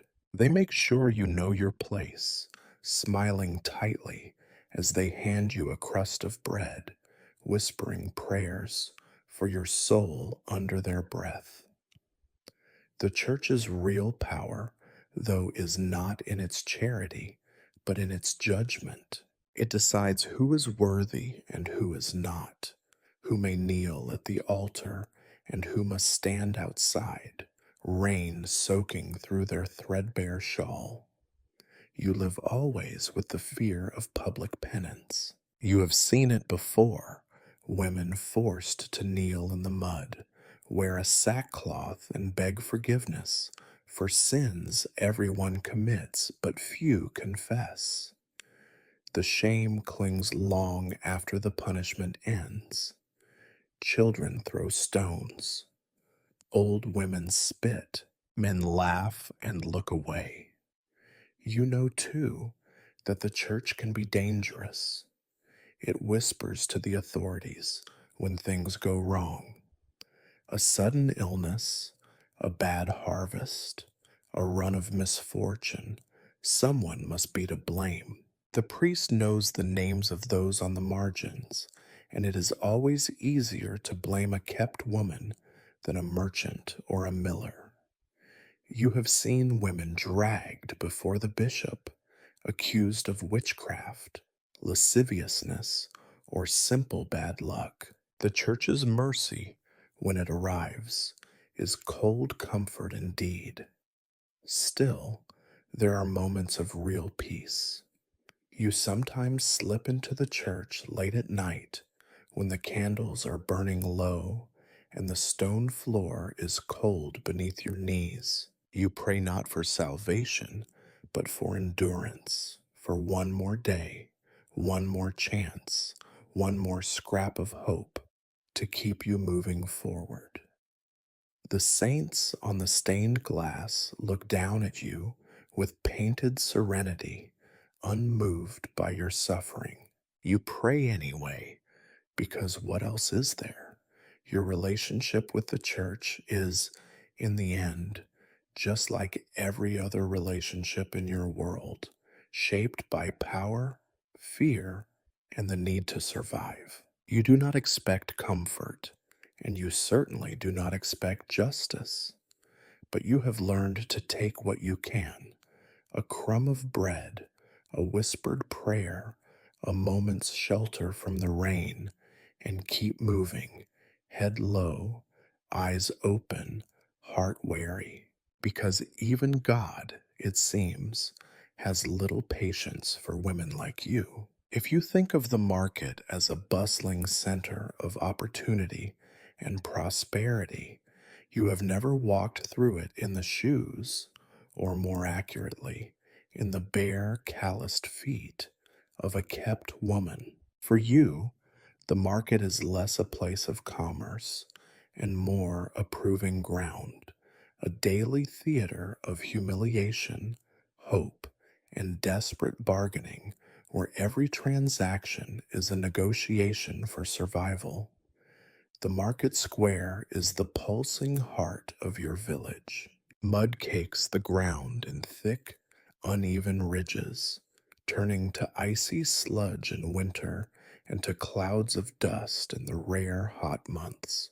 The air is thick with smells: acrid smoke, spoiled vegetables, sour milk, and the underlying reek of livestock and too many unwashed bodies. There is noise, always: vendors shouting, chickens squawking, dogs barking, and above it all, the clanging of the blacksmith's hammer and the distant peal of the church bell, reminding everyone to behave, or at least pretend to. You enter the market early, before the best food is picked over, but already the best bargains are gone to the wives of men with real coins. You do not come here to buy. What money you might have is quickly spent on the most urgent needs, and sometimes not even then. Instead, you come to barter, to beg, to scavenge, to look for an opening, any crack in the hard wall of poverty. Everything is a negotiation, and nothing is free.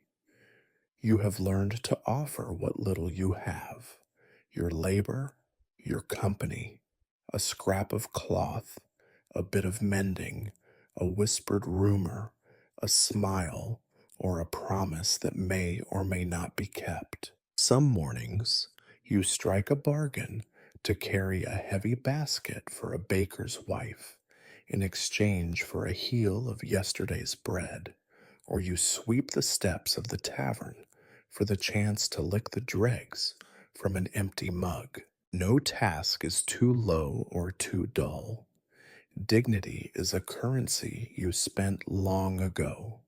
Some vendors know you by name, or at least by reputation. A few are kind, giving you the bruised fruit and wilted greens they would otherwise toss. Most are suspicious or contemptuous, their eyes sliding over you as if you are only half there. They know what you are, or think they do. Some men make lewd jokes when their wives are not looking. Some women clutch their purses a little tighter.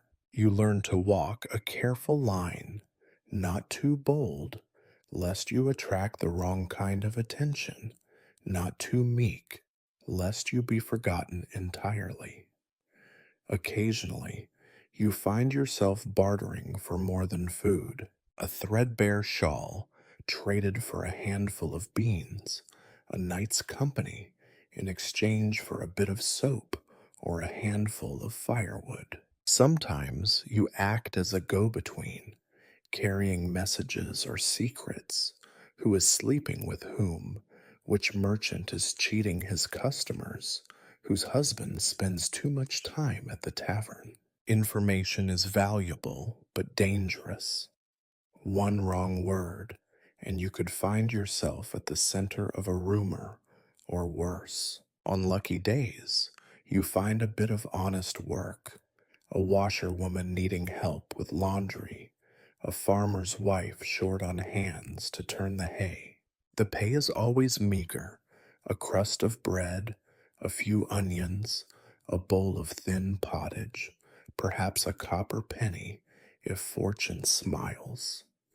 You take what you can get, thank them, and move on. There is no pride in this life, only survival. You are always on the lookout for the town's officials and guards. They wander the market, looking for trouble or for women who do not belong. You keep your head down, try to blend in, avoid drawing attention to yourself. A wrong word, a careless gesture, and you could be fined, beaten, or driven out of the square altogether.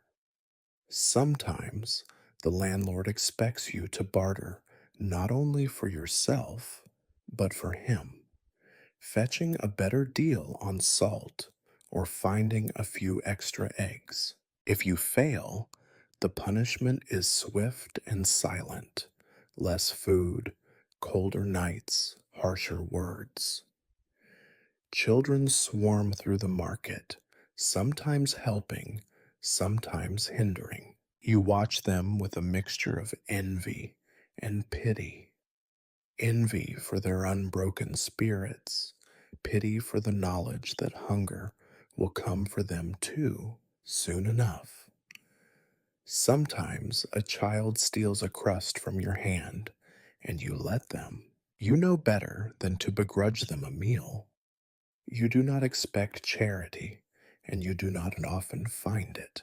When you do, it comes in odd forms: a piece of cheese slipped under the table, a handful of wilted herbs pressed into your palm by a woman who won't meet your eyes. You accept these gifts with the same care as you accept everything else, with gratitude and suspicion, knowing that every kindness carries its own price, if only the unspoken expectation that you will pass it on when you can. As the day wears on, the market thins, and you pick through the refuse, searching for anything edible or useful. The pigs and dogs compete with you for scraps, and more than once you have fought off a goose or a starving hound for the last bit of gristle or moldy apple. You scavenge bits of cloth to patch your skirt, broken pots that can be mended, odd bits of string or wire. Nothing is wasted here, least of all you. Sometimes you barter favors, small, subtle things, almost invisible to an outsider. A warning whispered to a woman whose husband is looking for her. A look the other way when you see a girl slip a loaf under her shawl. A lie told to the landlord to buy a friend an extra day's peace. The debts and credits of such favors are never written down, but everyone remembers. When you leave the market, you carry your spoils in a bundle, your pride carefully tucked away. The road home is long and muddy, your feet sore, your stomach no fuller than when you arrived. Still, you have survived another day. You have traded what little you had, bartered your time, your strength, your silence, and sometimes even your dignity, for the smallest chance at comfort. This is the economy of the kept woman. Nothing secure, nothing guaranteed, every exchange a risk, every deal a wager. You become a master of haggling, of reading faces, of weighing the value of a crust of bread against the price of your own exhaustion. In a world where everything is stacked against you, you learn that survival is itself a form of barter, a trade of hope for another night under a leaking roof, a gamble that tomorrow you might be luckier. And so, with your scraps and your bruises and your stories, you return home, ready to do it all again. When the market closes and you make your way through the winding, muddied streets, it is easy to believe that your worst troubles are behind you for the day. But a medieval town is a trap, a web strung with invisible threads, poverty, suspicion, and threat, waiting to catch the unwary or the unlucky. For a woman in your place, the dangers are not only numerous, but often as ordinary as they are cruel. Danger comes in many forms. The obvious threats are the men with too much ale in their bellies and too little kindness in their hearts. You quickly learn to sense trouble by the smell of their breath and the wobble in their steps. When dusk falls, you keep to the center of the street, one eye always on escape routes and shadows. You know better than to wander too near the tavern doors or linger at the wells after dark. The memory of a rough hand grabbing your wrist, a jeer spat at your back, or worse, a chase through the alleys, breath sharp in your lungs, never really fades. And then there are the guards. Their presence, in theory, should mean safety, but in your world, uniforms are just another kind of threat. If you are too slow to move aside, too quick with a retort, or simply unlucky enough to catch a bored man's eye, you risk a cuff to the head or a night in the stocks. Sometimes the guards are hungry for bribes, sometimes for something else. You learn to smile, nod, and vanish whenever they approach. Your status as a kept woman makes you both visible and invisible. Everyone knows what you are, but no one wants to claim responsibility when things go wrong. False accusations are a constant danger. All it takes is a rumor, a missing coin, a sick cow, a spoiled batch of ale, and eyes turned toward you. After all, you are not truly part of the community. You live in its cracks and corners, surviving on what others leave behind. If someone needs a scapegoat, your name is whispered first. Once, a child accused you of stealing an egg. The next morning, you woke to find your window broken and a dead rat thrown on your doorstep. A warning and a joke.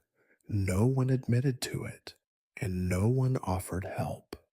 Sometimes the danger is more subtle. A neighbor with too friendly a smile offers to watch over you, his price implied but never stated. A merchant's wife, with a cold and careful voice, reminds you that the town does not tolerate loose morals or strange women. The priest, with his eyes averted, warns you to stay clear of his church's steps. The boundaries are unmarked, but very real. You live in a kind of suspended trespass, tolerated only so long as you remain quiet, invisible, and useful. Then there is the fear of disease. When sickness comes, coughs that will not go away, red spots that spread from cheek to chest, a strange fever that leaves children limp and mothers frantic. The suspicion turns deadly. People remember old stories, whisper about witches, and suddenly every woman on the margins becomes a suspect.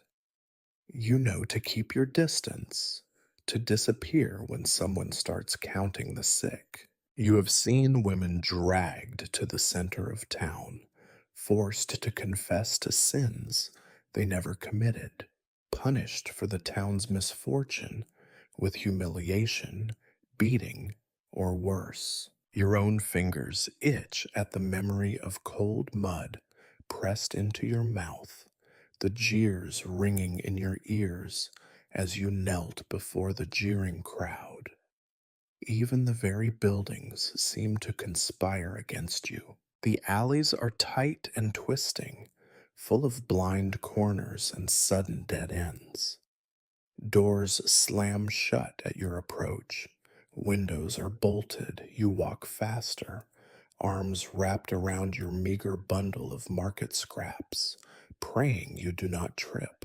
There is always the risk of being followed, a shadow that lingers too long, footsteps echoing a little too close. Once you were cornered by a pair of strangers, men passing through on their way to somewhere better. They wanted company, and you, for a moment, weighed the risk of resistance against the surety of pain. You survived, but you added another layer to the shell around your heart. And if the law itself is arbitrary, the rules of the street are even harsher. Sometimes, gangs of boys hurl stones or insults, daring each other to get close. Sometimes, other women turn on you, eager to secure their own fragile place by casting you out. The threats are not always physical. A word in the landlord's ear, a lie told at the market, and suddenly you find your access to bread cut off, your place by the fire given to someone else. Social violence can be just as cutting as a blow, and then there is always the looming, unspoken danger, accusation of witchcraft. The word is seldom spoken aloud, but it hovers over every woman who is poor, who lives alone, who is unlucky or simply disliked. You know how little it takes: a child's fever, a cow's miscarriage, a sudden hailstorm, for suspicion to turn into accusation and accusation into punishment. You watch the sky for omens, keep your head down, and avoid standing out in any way. Every day, you weigh risks without even realizing it. Is it safer to go to the well before dawn or after dusk? Should you speak to the stranger who offered you a job, or would it be better to stay hungry? Can you risk asking for help, or will that just draw more attention? Survival is a constant, grinding calculation, and the cost of a wrong answer is always high. Despite all this, you learn to move through the town with the wary grace of an animal in hostile territory. You listen more than you speak. You carry yourself neither too proudly nor too meekly. You make yourself useful, but never indispensable, noticed, but never memorable. You become expert in the art of apology and the craft of disappearing. At the end of the day, when you return to your cold corner and count your bruises, physical and otherwise, you remind yourself that you have survived. Not thrived, not triumphed, but survived. In a town built on suspicion and threat, that is a kind of victory.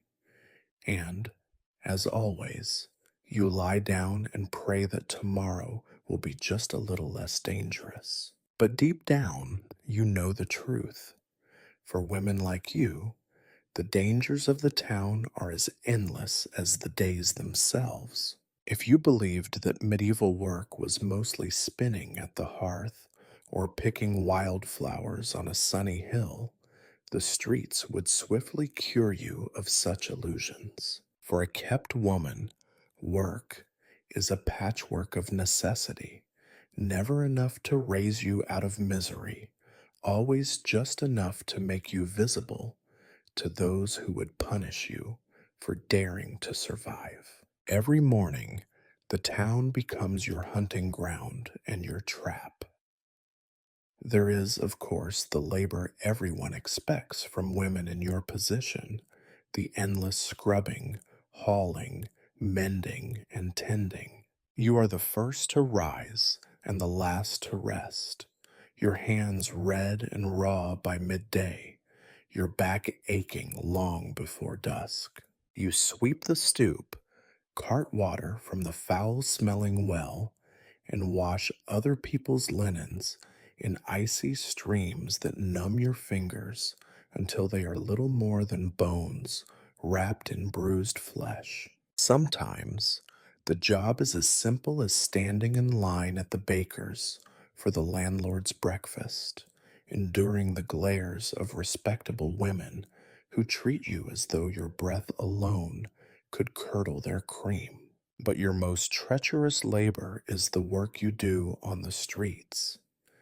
This is not the kind of employment sanctioned by guild or prayer. It is not listed in the town rolls or counted at tax time. Instead, it is the work that begins where desperation leaves off and official notice begins.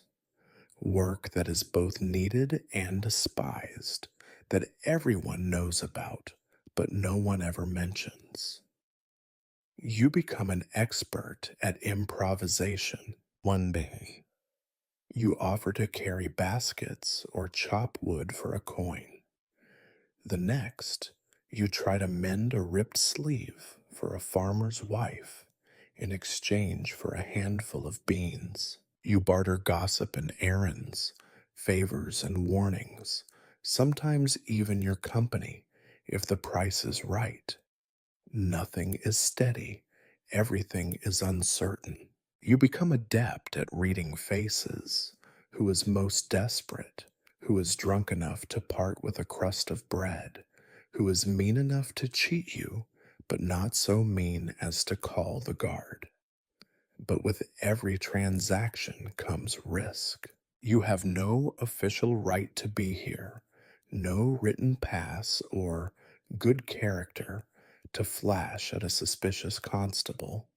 Every town has its rules, most of them unwritten, and every day you risk breaking them just by being alive and female and poor. If you work too openly, someone will call you a beggar, or worse, a thief.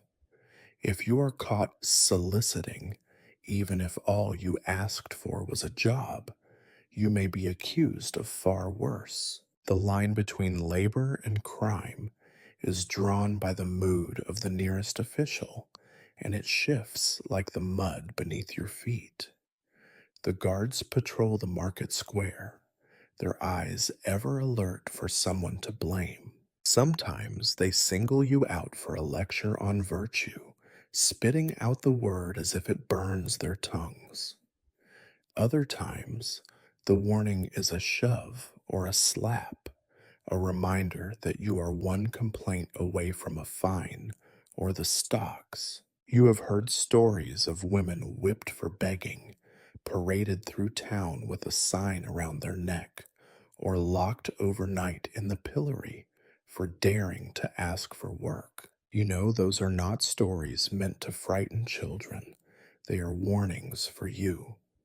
On especially unlucky days, the punishment is swifter. A neighbor claims you stole from her washing line, and the guards do not care that she is lying. You are searched, insulted, and sometimes worse, humiliated in front of those who will talk about it for weeks. The public humiliation is as sharp as any beating, and it stays with you longer. Even after the bruises fade, the shame remains. Your place in the invisible hierarchy sinks even lower, and there is nothing you can do about it. Then there is the fear of being accused of disturbing the peace or corrupting the morals of the town. There are laws against women like you, though no one ever bothers to read them aloud. You hear them in the way people hiss when you pass, in the warnings muttered by mothers to their daughters. The threat of arrest is always present, a shadow that dogs your every step, especially after dark. Punishment can also be economic. If the word spread that you are trouble, that you cause scenes, or attract the wrong sort, the opportunities to work dry up overnight. The baker refuses to let you stand in his doorway. The brewer sends his daughter to fetch water instead of trusting you. Even the scraps at the end of market day vanish, as if you have become a walking curse. It does not take long for hunger to remind you how dependent you are on every fragile connection. There are, of course, the official alternatives. The church offers penance. The authorities offer exile. You have seen women forced to leave town, given a handful of coins, and told never to return. Others are consigned to workhouses or sent to the countryside, where the labor is even harder and the pay worse. Some disappear entirely, their names fading from memory, their stories repeated only as warnings. Sometimes you imagine what would happen if you simply refused to work, if you stayed in your bed and let the world spin on without you. But you know better. Idleness is its own crime. If you do not work, you do not eat. If you do not eat, you do not survive. There is no safety net here, no second chances, only the narrow rope of daily survival stretched above the pit of punishment. Every evening, you count your bruises, your blisters, your meager earnings, and ask yourself if it was worth it. The answer is always the same. It has to be. There is no alternative. Tomorrow, you will rise before the sun, gather your courage, and go out to do it all again. You will walk the streets, eyes open, heart guarded, ready for kindness but prepared for cruelty. You will work as long as you are allowed and pray that when punishment comes, it will be brief and you will have something left to barter for the next day. In the medieval street, survival is labor, and labor is always a risk. The fear of punishment becomes as familiar as your own shadow, a companion you neither welcome nor escape. If you listen closely, you will hear it whispered in the dark, half mocking, half hopeful. What if things were different? The other women laugh at the question. Dreams are cheap, easy to spend, and dangerous to own. Still, everyone has them. Some nights, they are the only thing you have left. You learn to cradle your hopes like a hidden ember, cautious not to breathe too hard, lest it go out, or worse, ignite and set your whole fragile life aflame. You would expect that your dreams would be grand, that in the bleakness of your days, you would reach for the impossible, a warm bed in a stone manor, rich food, silk at your throat, a husband with gentle hands. But poverty narrows your world, even in imagination.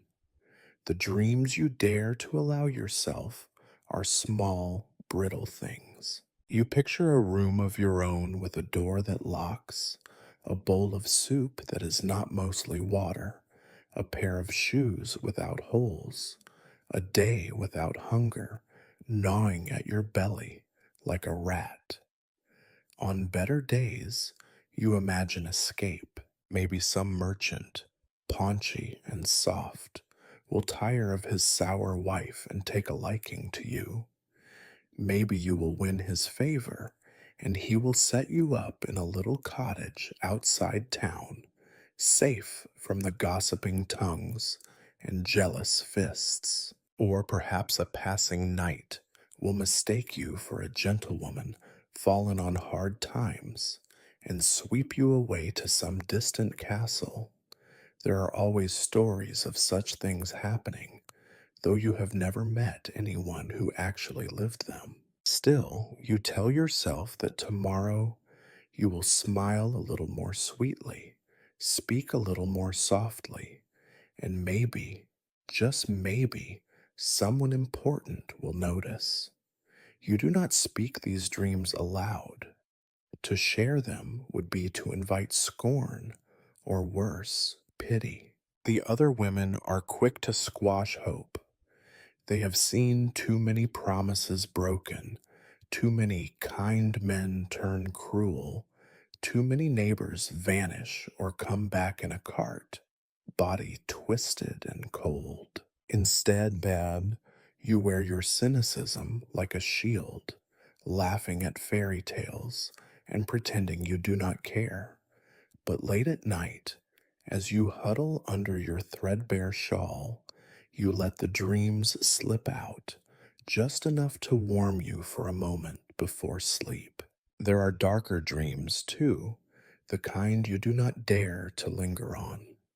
Sometimes you hope simply to survive the winter. You dream of a day when you do not have to trade your dignity for bread, when you do not have to flinch at every shout in the street. You hope your body will not betray you, that the cough will pass, that the strange pain in your side will disappear, that you will not wake to find blood where there should be none. You dream of outlasting your rivals, of being the last one left to claim the warmest place by the fire, the last one the landlord chooses, the last one standing when everyone else has been cast out or carried away. On your boldest days, you dream of revenge. You imagine spitting in the bread before you serve it, or slipping a stone into the landlord's stew. You dream of standing in the square and shouting the truth about the men who come to your door in the dark, about the wives who look down on you but send their sons to you in secret. In these dreams, you are not powerless. You are a force, a reckoning, the storm after a long drought. But when you wake, you remember the price paid by women who make themselves too noticeable, and you fold your anger away, out of sight. Still, the dreams persist. Sometimes you dream for others, a child who might survive long enough to see another summer, a friend who might marry, even one of the old women who might find peace before her final breath. You dream for all the women you once were, the daughter who believed her father's promises, the girl who thought love would save her, the wife who imagined respect was her birthright. You mourn them and hope for them, even as you become something different, harder, less hopeful. You notice, too, how hope becomes more dangerous with each passing year. The older women watch you with wary eyes, warning you against the folly of dreaming. They tell you that the sooner you accept your place, the longer you will last. They are not wrong. Hope is a double-edged knife. It gives you the strength to keep going, but it also cuts when the world proves, again and again, that nothing will change. Most days, it is easier to lower your expectations until survival itself becomes a kind of success. Sometimes, when you cannot sleep, you listen to the stories of travelers passing through the tavern. You hear of faraway cities where women work as healers or scribes, where the streets are paved and the wells do not run dry. You imagine what it would be like to start over somewhere no one knows your name, but you know the world is much the same wherever you go, and poverty always finds you sooner or later. So you bargain with your dreams, trading away the grand for the possible, the impossible for the bearable. You let yourself hope for small things, a kind word, a full belly, a day without pain, and try to convince yourself that is enough. Most days, you believe it. In the end, the greatest dream you permit yourself is to see another morning, to open your eyes and find that the world has not grown any colder, any harder, any more unforgiving than it was the night before. And sometimes, against all reason, you believe that if you keep going, one foot in front of the other, one day at a time, something good might find you yet. Until then, you keep your dreams tucked close, hidden in the hollow between your ribs and your heart, a secret warmth that no one can take, no matter how much else the world demands. If summer is a trial of sweat, filth, and flies, then winter is a gauntlet of cold, hunger, and a quiet, creeping dread. When the first frost etches its patterns on the window, and the nights grow long and merciless, your life as a kept woman narrows even further. Everything shrinks: the sunlight, the rations, your hopes, even your body, as it pulls in on itself, desperate to hold on to any shred of warmth. The cold is not simply uncomfortable, it is an enemy, relentless and personal. It slips through the broken shutters and under the warped door, winding its way into your bones and clinging there. The straw in your bedding grows damp and stiff, and your one thin blanket seems to let the wind pass through as if it were nothing more than a spider's web. Each morning you wake up not refreshed, but half numb, joints aching, teeth chattering, a crust of ice forming in the wash basin by the wall. Every task becomes twice as hard in the cold. Hauling water from the well means breaking the crust of ice with your bare hands, feeling the sting as your skin cracks and bleeds. Your fingers go white, then red, then blue, and you wonder if they will ever truly be warm again.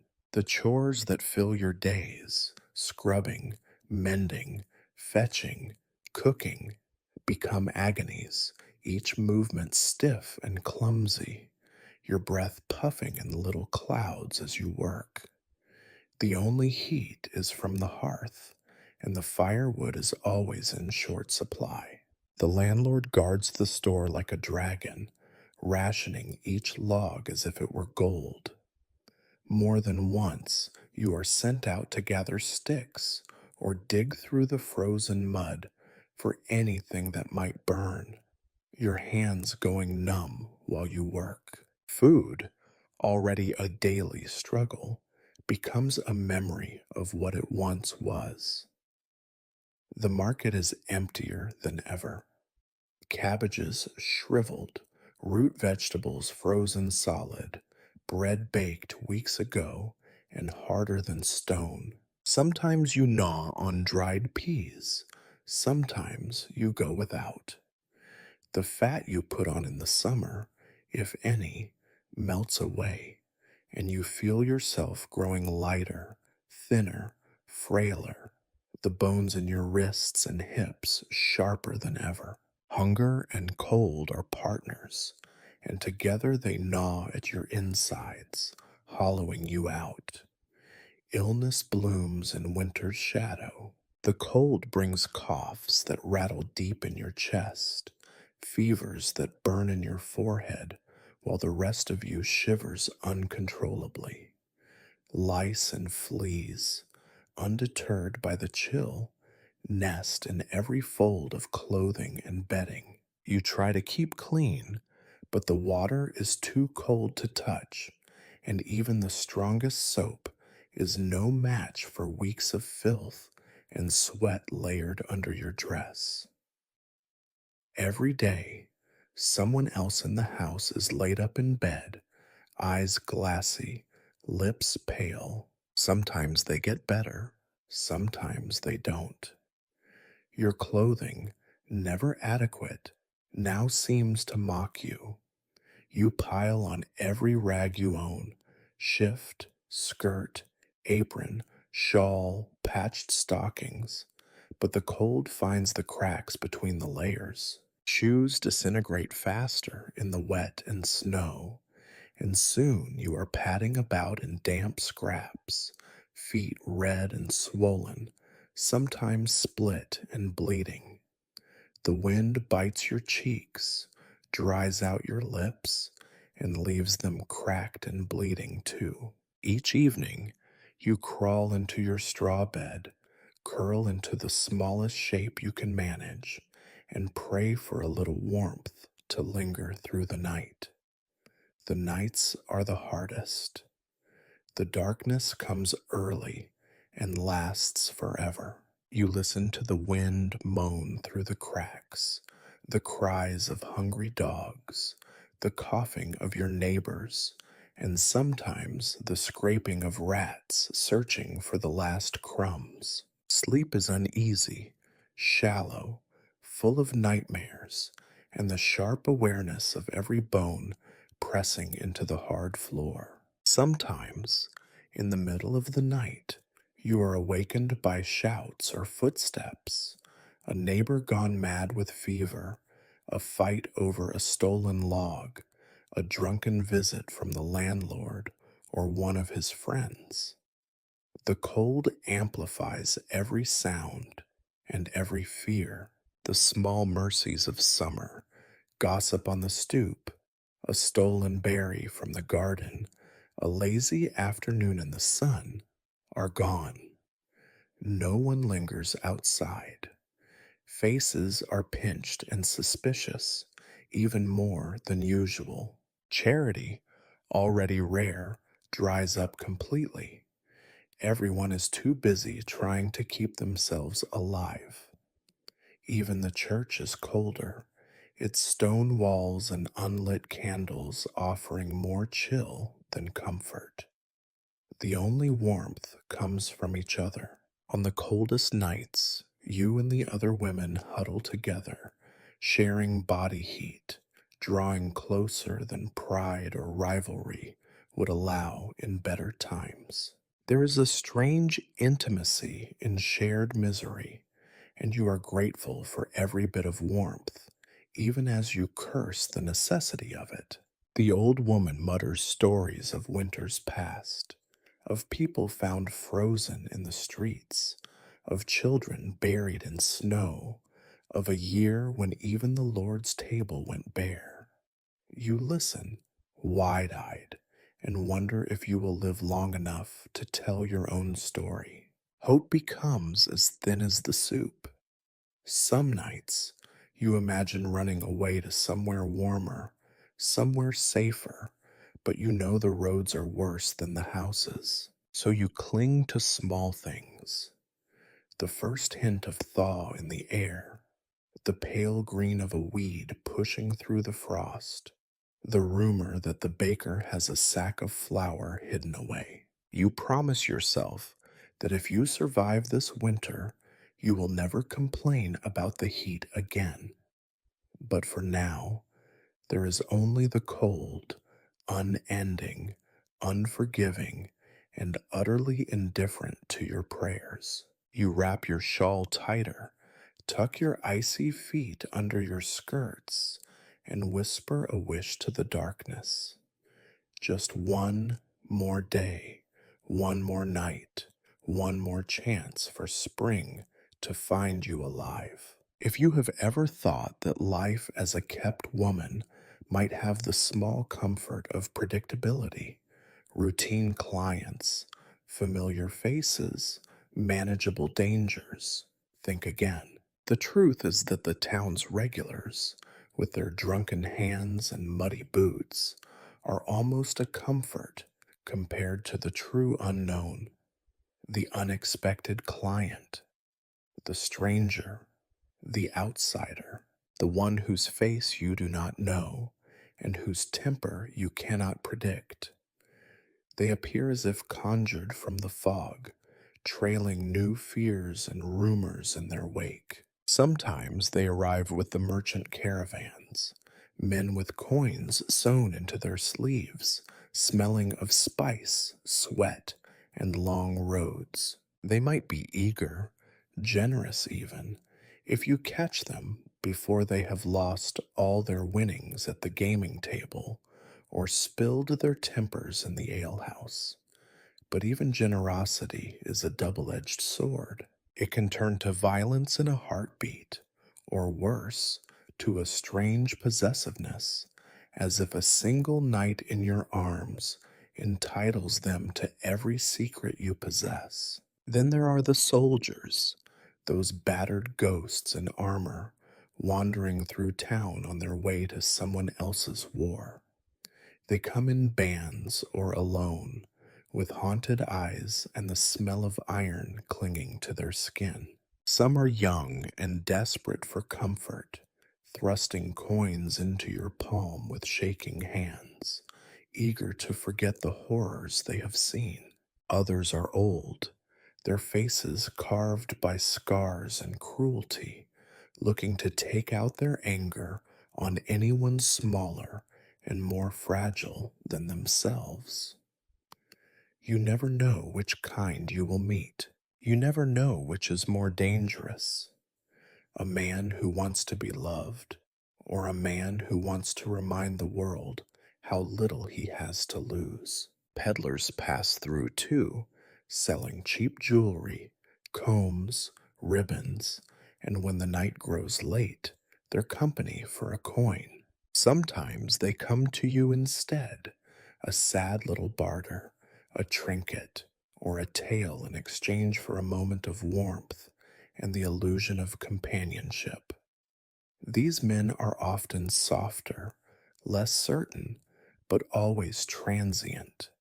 You know better than to get attached. If they like you, they promise to return.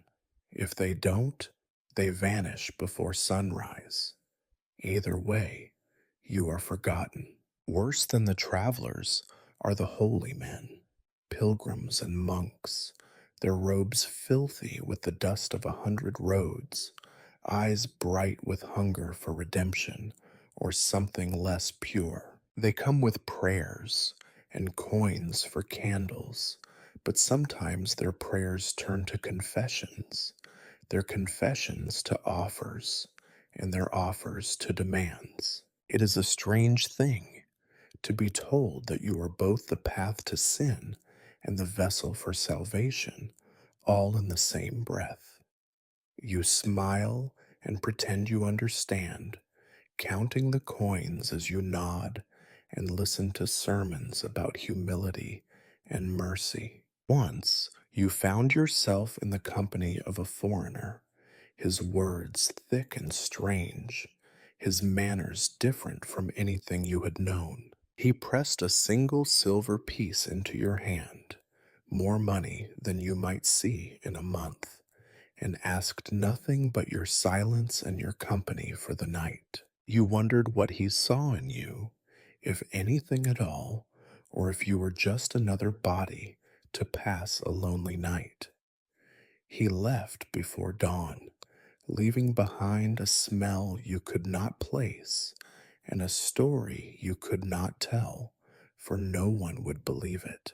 Of course, not every unexpected client is a stranger from far away. Sometimes the shock is closer to home, a town official in disguise, a priest in a hooded cloak, or the wife of a wealthy merchant who, desperate or lonely, seeks your company for reasons you do not dare to question. These clients are the most dangerous of all, for their secrets could destroy you just as easily as they could protect you. One wrong word, one rumor, and you are the villain of someone else's story. The risk is always greater than the reward, but hunger has its own logic. No matter who they are or where they come from, all unexpected clients carry the same shadow: uncertainty. You never know what mood they bring, what stories they hide, what illnesses they carry, or what trouble they might leave behind. Some pay in coin, some in food, some in promises. A few try to pay in violence or threats, thinking a stranger's power outweighs a local's reputation. Sometimes you escape unscathed. Sometimes you nurse bruises for weeks, hiding them under your shift and offering false smiles until they fade. The other women are quick to notice when a new face appears at your door. Some are jealous of the extra coin, others fearful that you will bring danger on all of you. They quiz you with questions. What did he want? Was he gentle? Did he pay? And warn you against taking chances. But advice is cheap, and desperation always outweighs caution. Every new client is a risk, every encounter a wager you cannot afford to lose.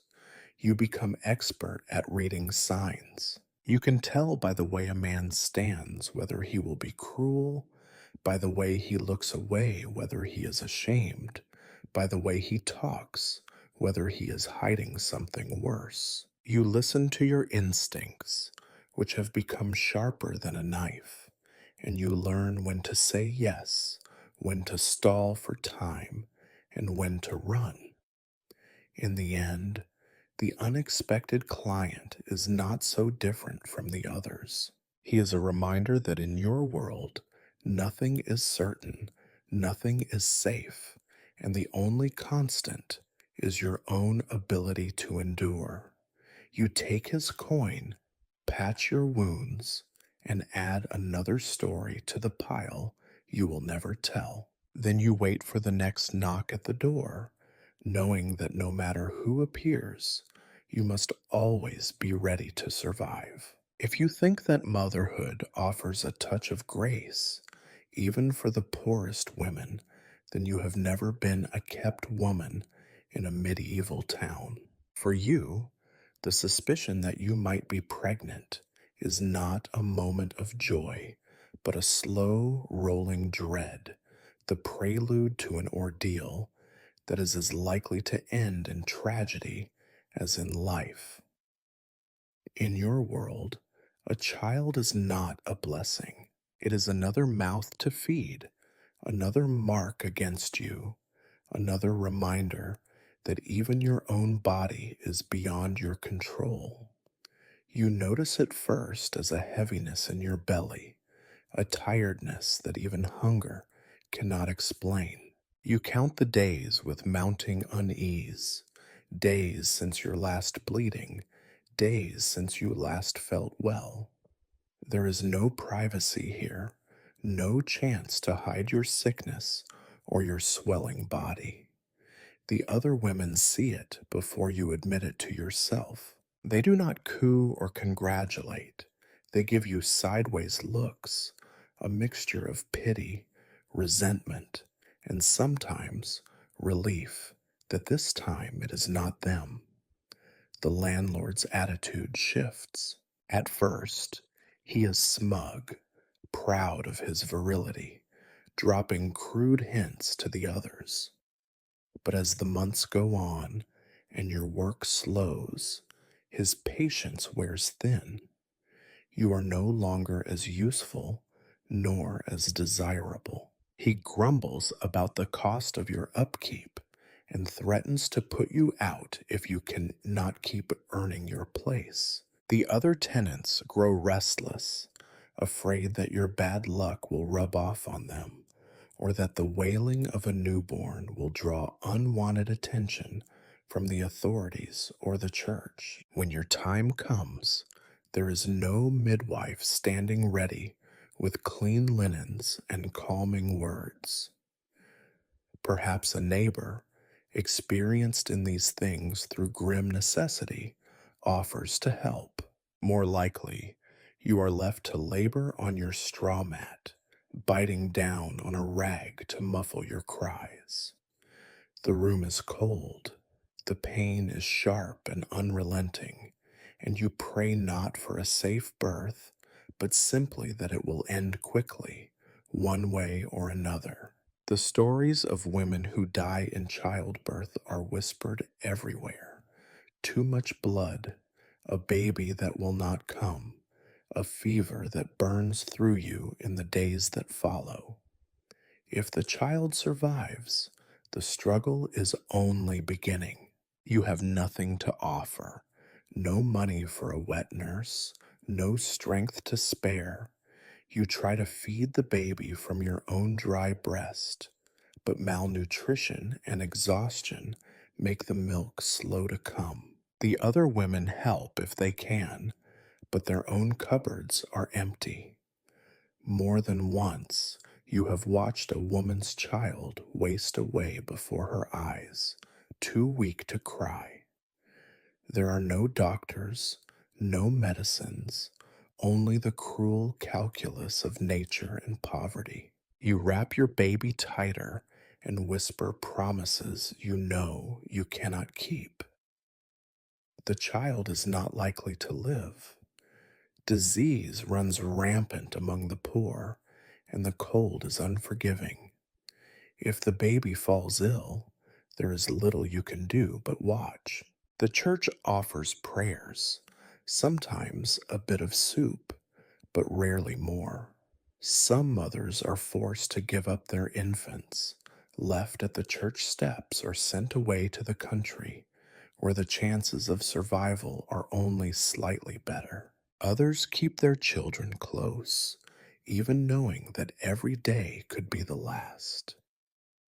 If the child survives, the village is not kind.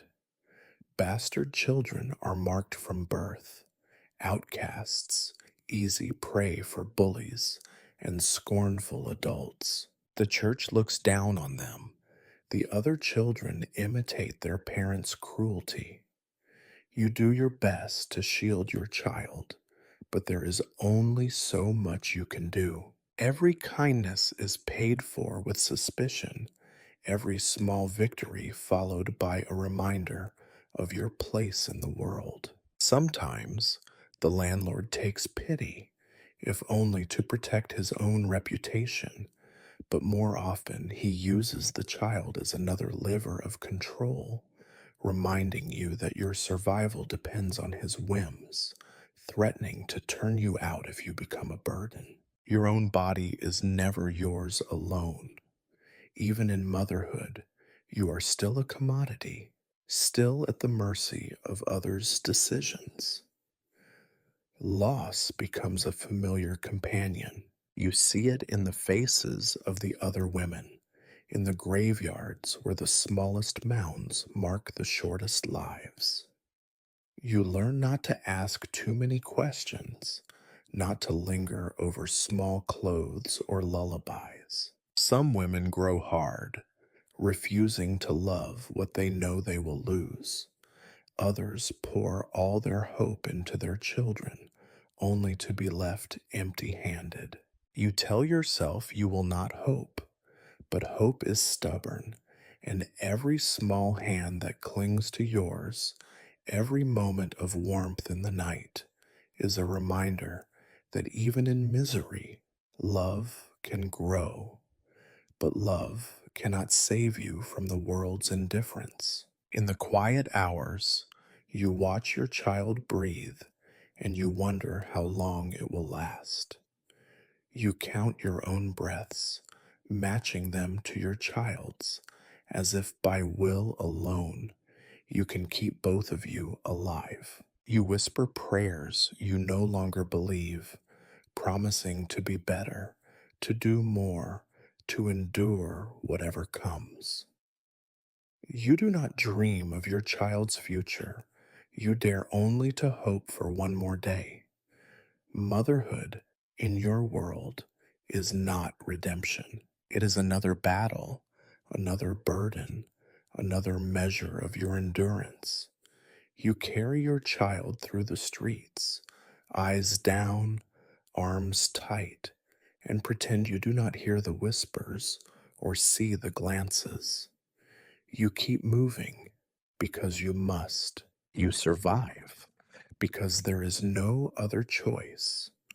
And you love, even knowing how dangerous it is. That, in the end, is your only defiance. In a world that gives you nothing, you find something to hold on to, however fleeting, however fragile, even if it costs you everything. If youth is fleeting for everyone, for a kept woman in the medieval world, it is not just fleeting, but perilously short and pitilessly measured. Age is the greatest threat you face, more certain than hunger, sickness, or violence. Time itself becomes your most unforgiving enemy, erasing whatever small charms or use you once offered in exchange for survival. There are no pensions, no dowries, no safety nets waiting for you at the far edge of your usefulness, only the slow, grinding decline into invisibility and hardship. You notice it first in small ways. A pain in your joints that will not go away, a patch of gray at your temple, teeth that ache and loosen, eyes that struggle with the smoke and the darkness. The men who once sought your company now look past you, hungry for youth and smooth skin, eager to trade up for someone new and desperate. The landlord, always a weather vane for the household's shifting fortunes, begins to grumble that you are not as spry, not as cheerful, not as fresh as you once were. He expects the same labor, but with less patience, and offers fewer crumbs in return. For a while, you make yourself useful in other ways. You care for the children of the younger women, patch clothing, tend the sick, and offer advice that is seldom heeded. The other women respect you, sometimes. More often, they keep their distance, worried that your bad luck might be contagious, or that you will remind them of their own inevitable futures. Age is not revered here. It is feared, resented, and above all, avoided. Your body betrays you every day. The cold settles deeper in your bones, wounds heal slower, and you grow thin and stooped, your hands knotted and raw. No matter how hard you work, you can never do enough. You are always one step behind, one cough away from being declared useless. There is no gentle easing into retirement, no transition from labor to leisure. Instead, you work until you cannot, and then you are expected to disappear. Some of the old women in your position find a kind of twilight employment, caring for the sick or the dying, acting as a midwife if you have the skill, or tending animals no one else wants. But these jobs are precarious, paid only in scraps and grudging thanks. When you are no longer able to work, you become what everyone fears most, a burden. The landlord begins to mutter about extra mouths and wasted space. The other tenants avoid your eyes. Even charity dries up as people focus on those who might still be of use. You may try to beg in the street, but the town is already full of the hungry and desperate, and old age is no guarantee of sympathy. The priest might offer a prayer, the occasional bowl of thin soup, or a bed in the church's cold nave, but nothing that resembles security or peace. The market vendors wave you away, sometimes with pity, more often with irritation. Children taunt you as you shuffle by. You shrink further into yourself, your world narrowing to the single goal of making it through each day. Those who cannot keep up are often sent to the almshouse, if the town has one, and if it is not already overcrowded. The almshouse is little better than a warehouse for the unwanted, a place where the sick, the mad, and the old huddle together for warmth, sharing lice, stories, and the final stages of neglect. Here, you are nobody's problem and in everyone's warning. If you are lucky, you will find a friend or two, someone who remembers your name, someone who can share a memory of better days. If not, you wait for death in silence, the world outside forgetting you even before you are gone. A few women try to stave off this ending by attaching themselves to another household, becoming a servant, a nursemaid, or a half starved relative. The arrangement is always unstable, dependent on the whims of others and the changing fortunes of the household. One bad harvest, one death, one rumor, and you are back in the street. There is no dignity in old age, only the gradual peeling away of all you once had: health, respect, shelter, even the right to your own story. As your world grows smaller, your memories grow sharper. You remember the faces of those you loved, the children you held, the rare days when laughter was easy and hope seemed reasonable. These memories are your only true pension, the only wealth you can count on.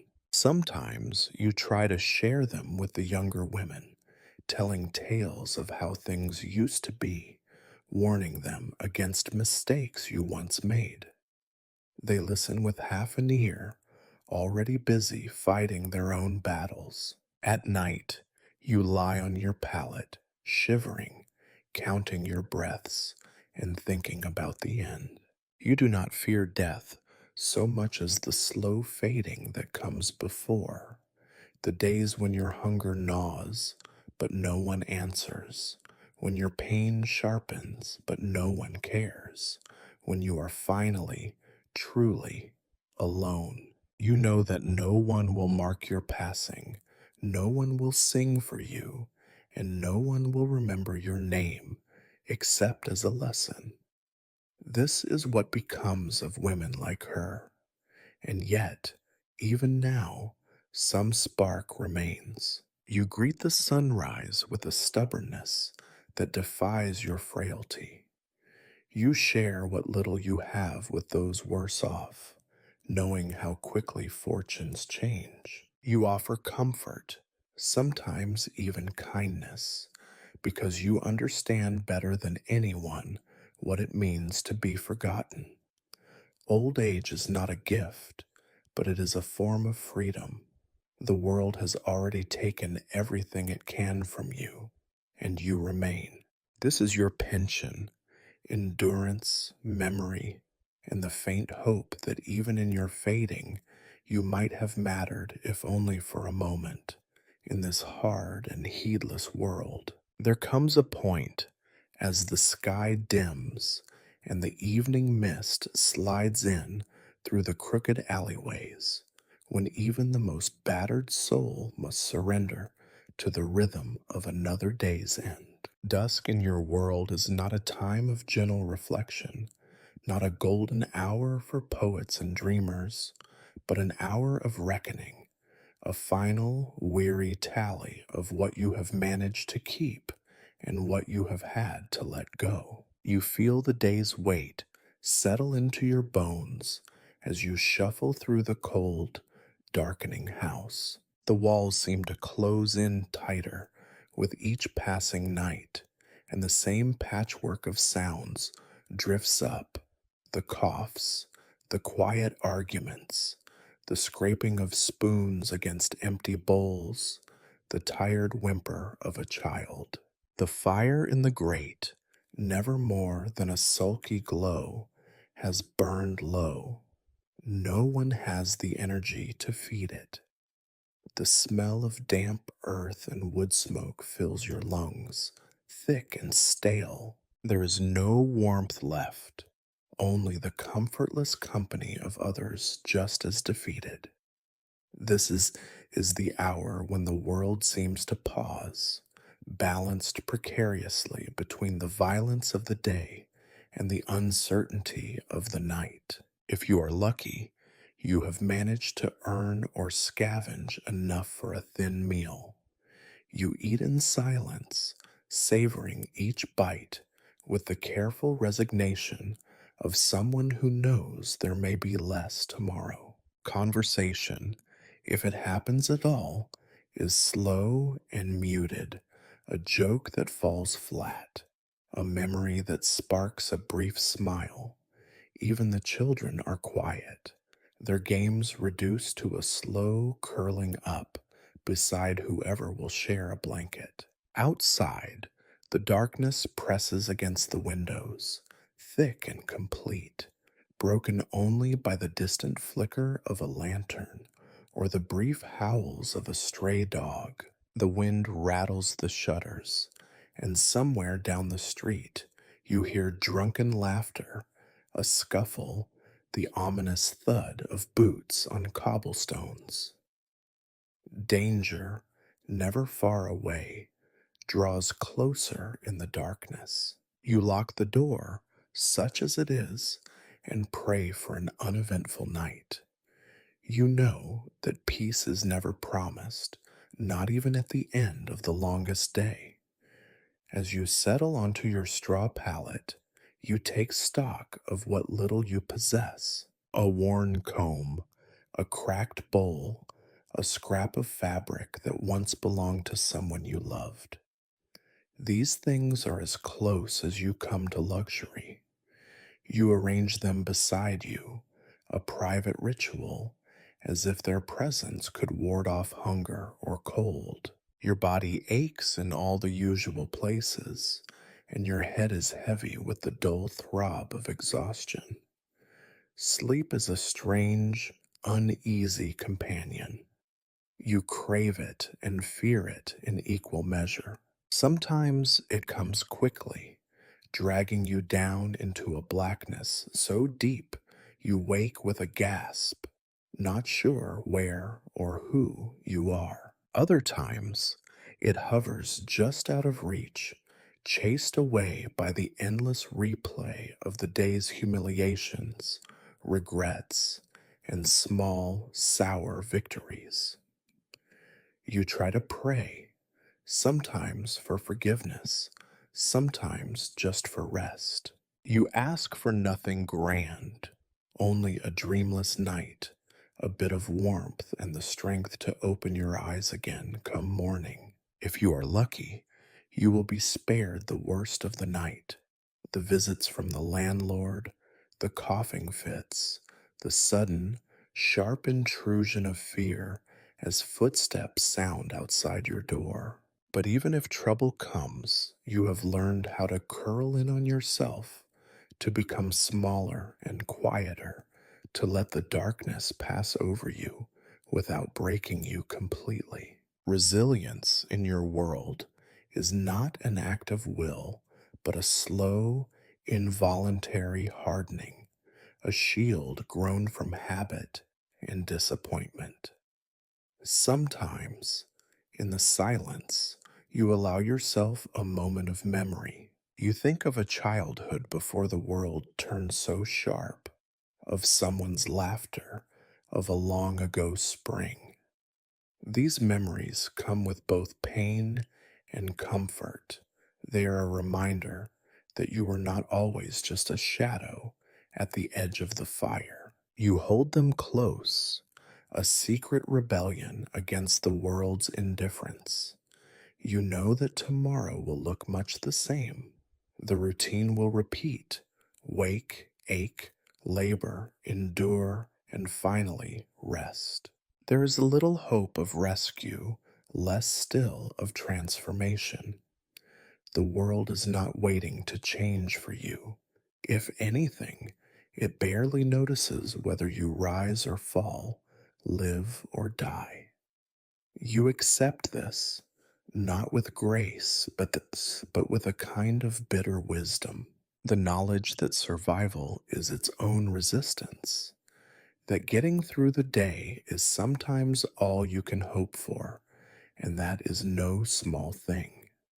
Yet, even in this, there is a trace of irony. The world may not care for you, may never remember your name or your suffering, but it cannot quite snuff you out.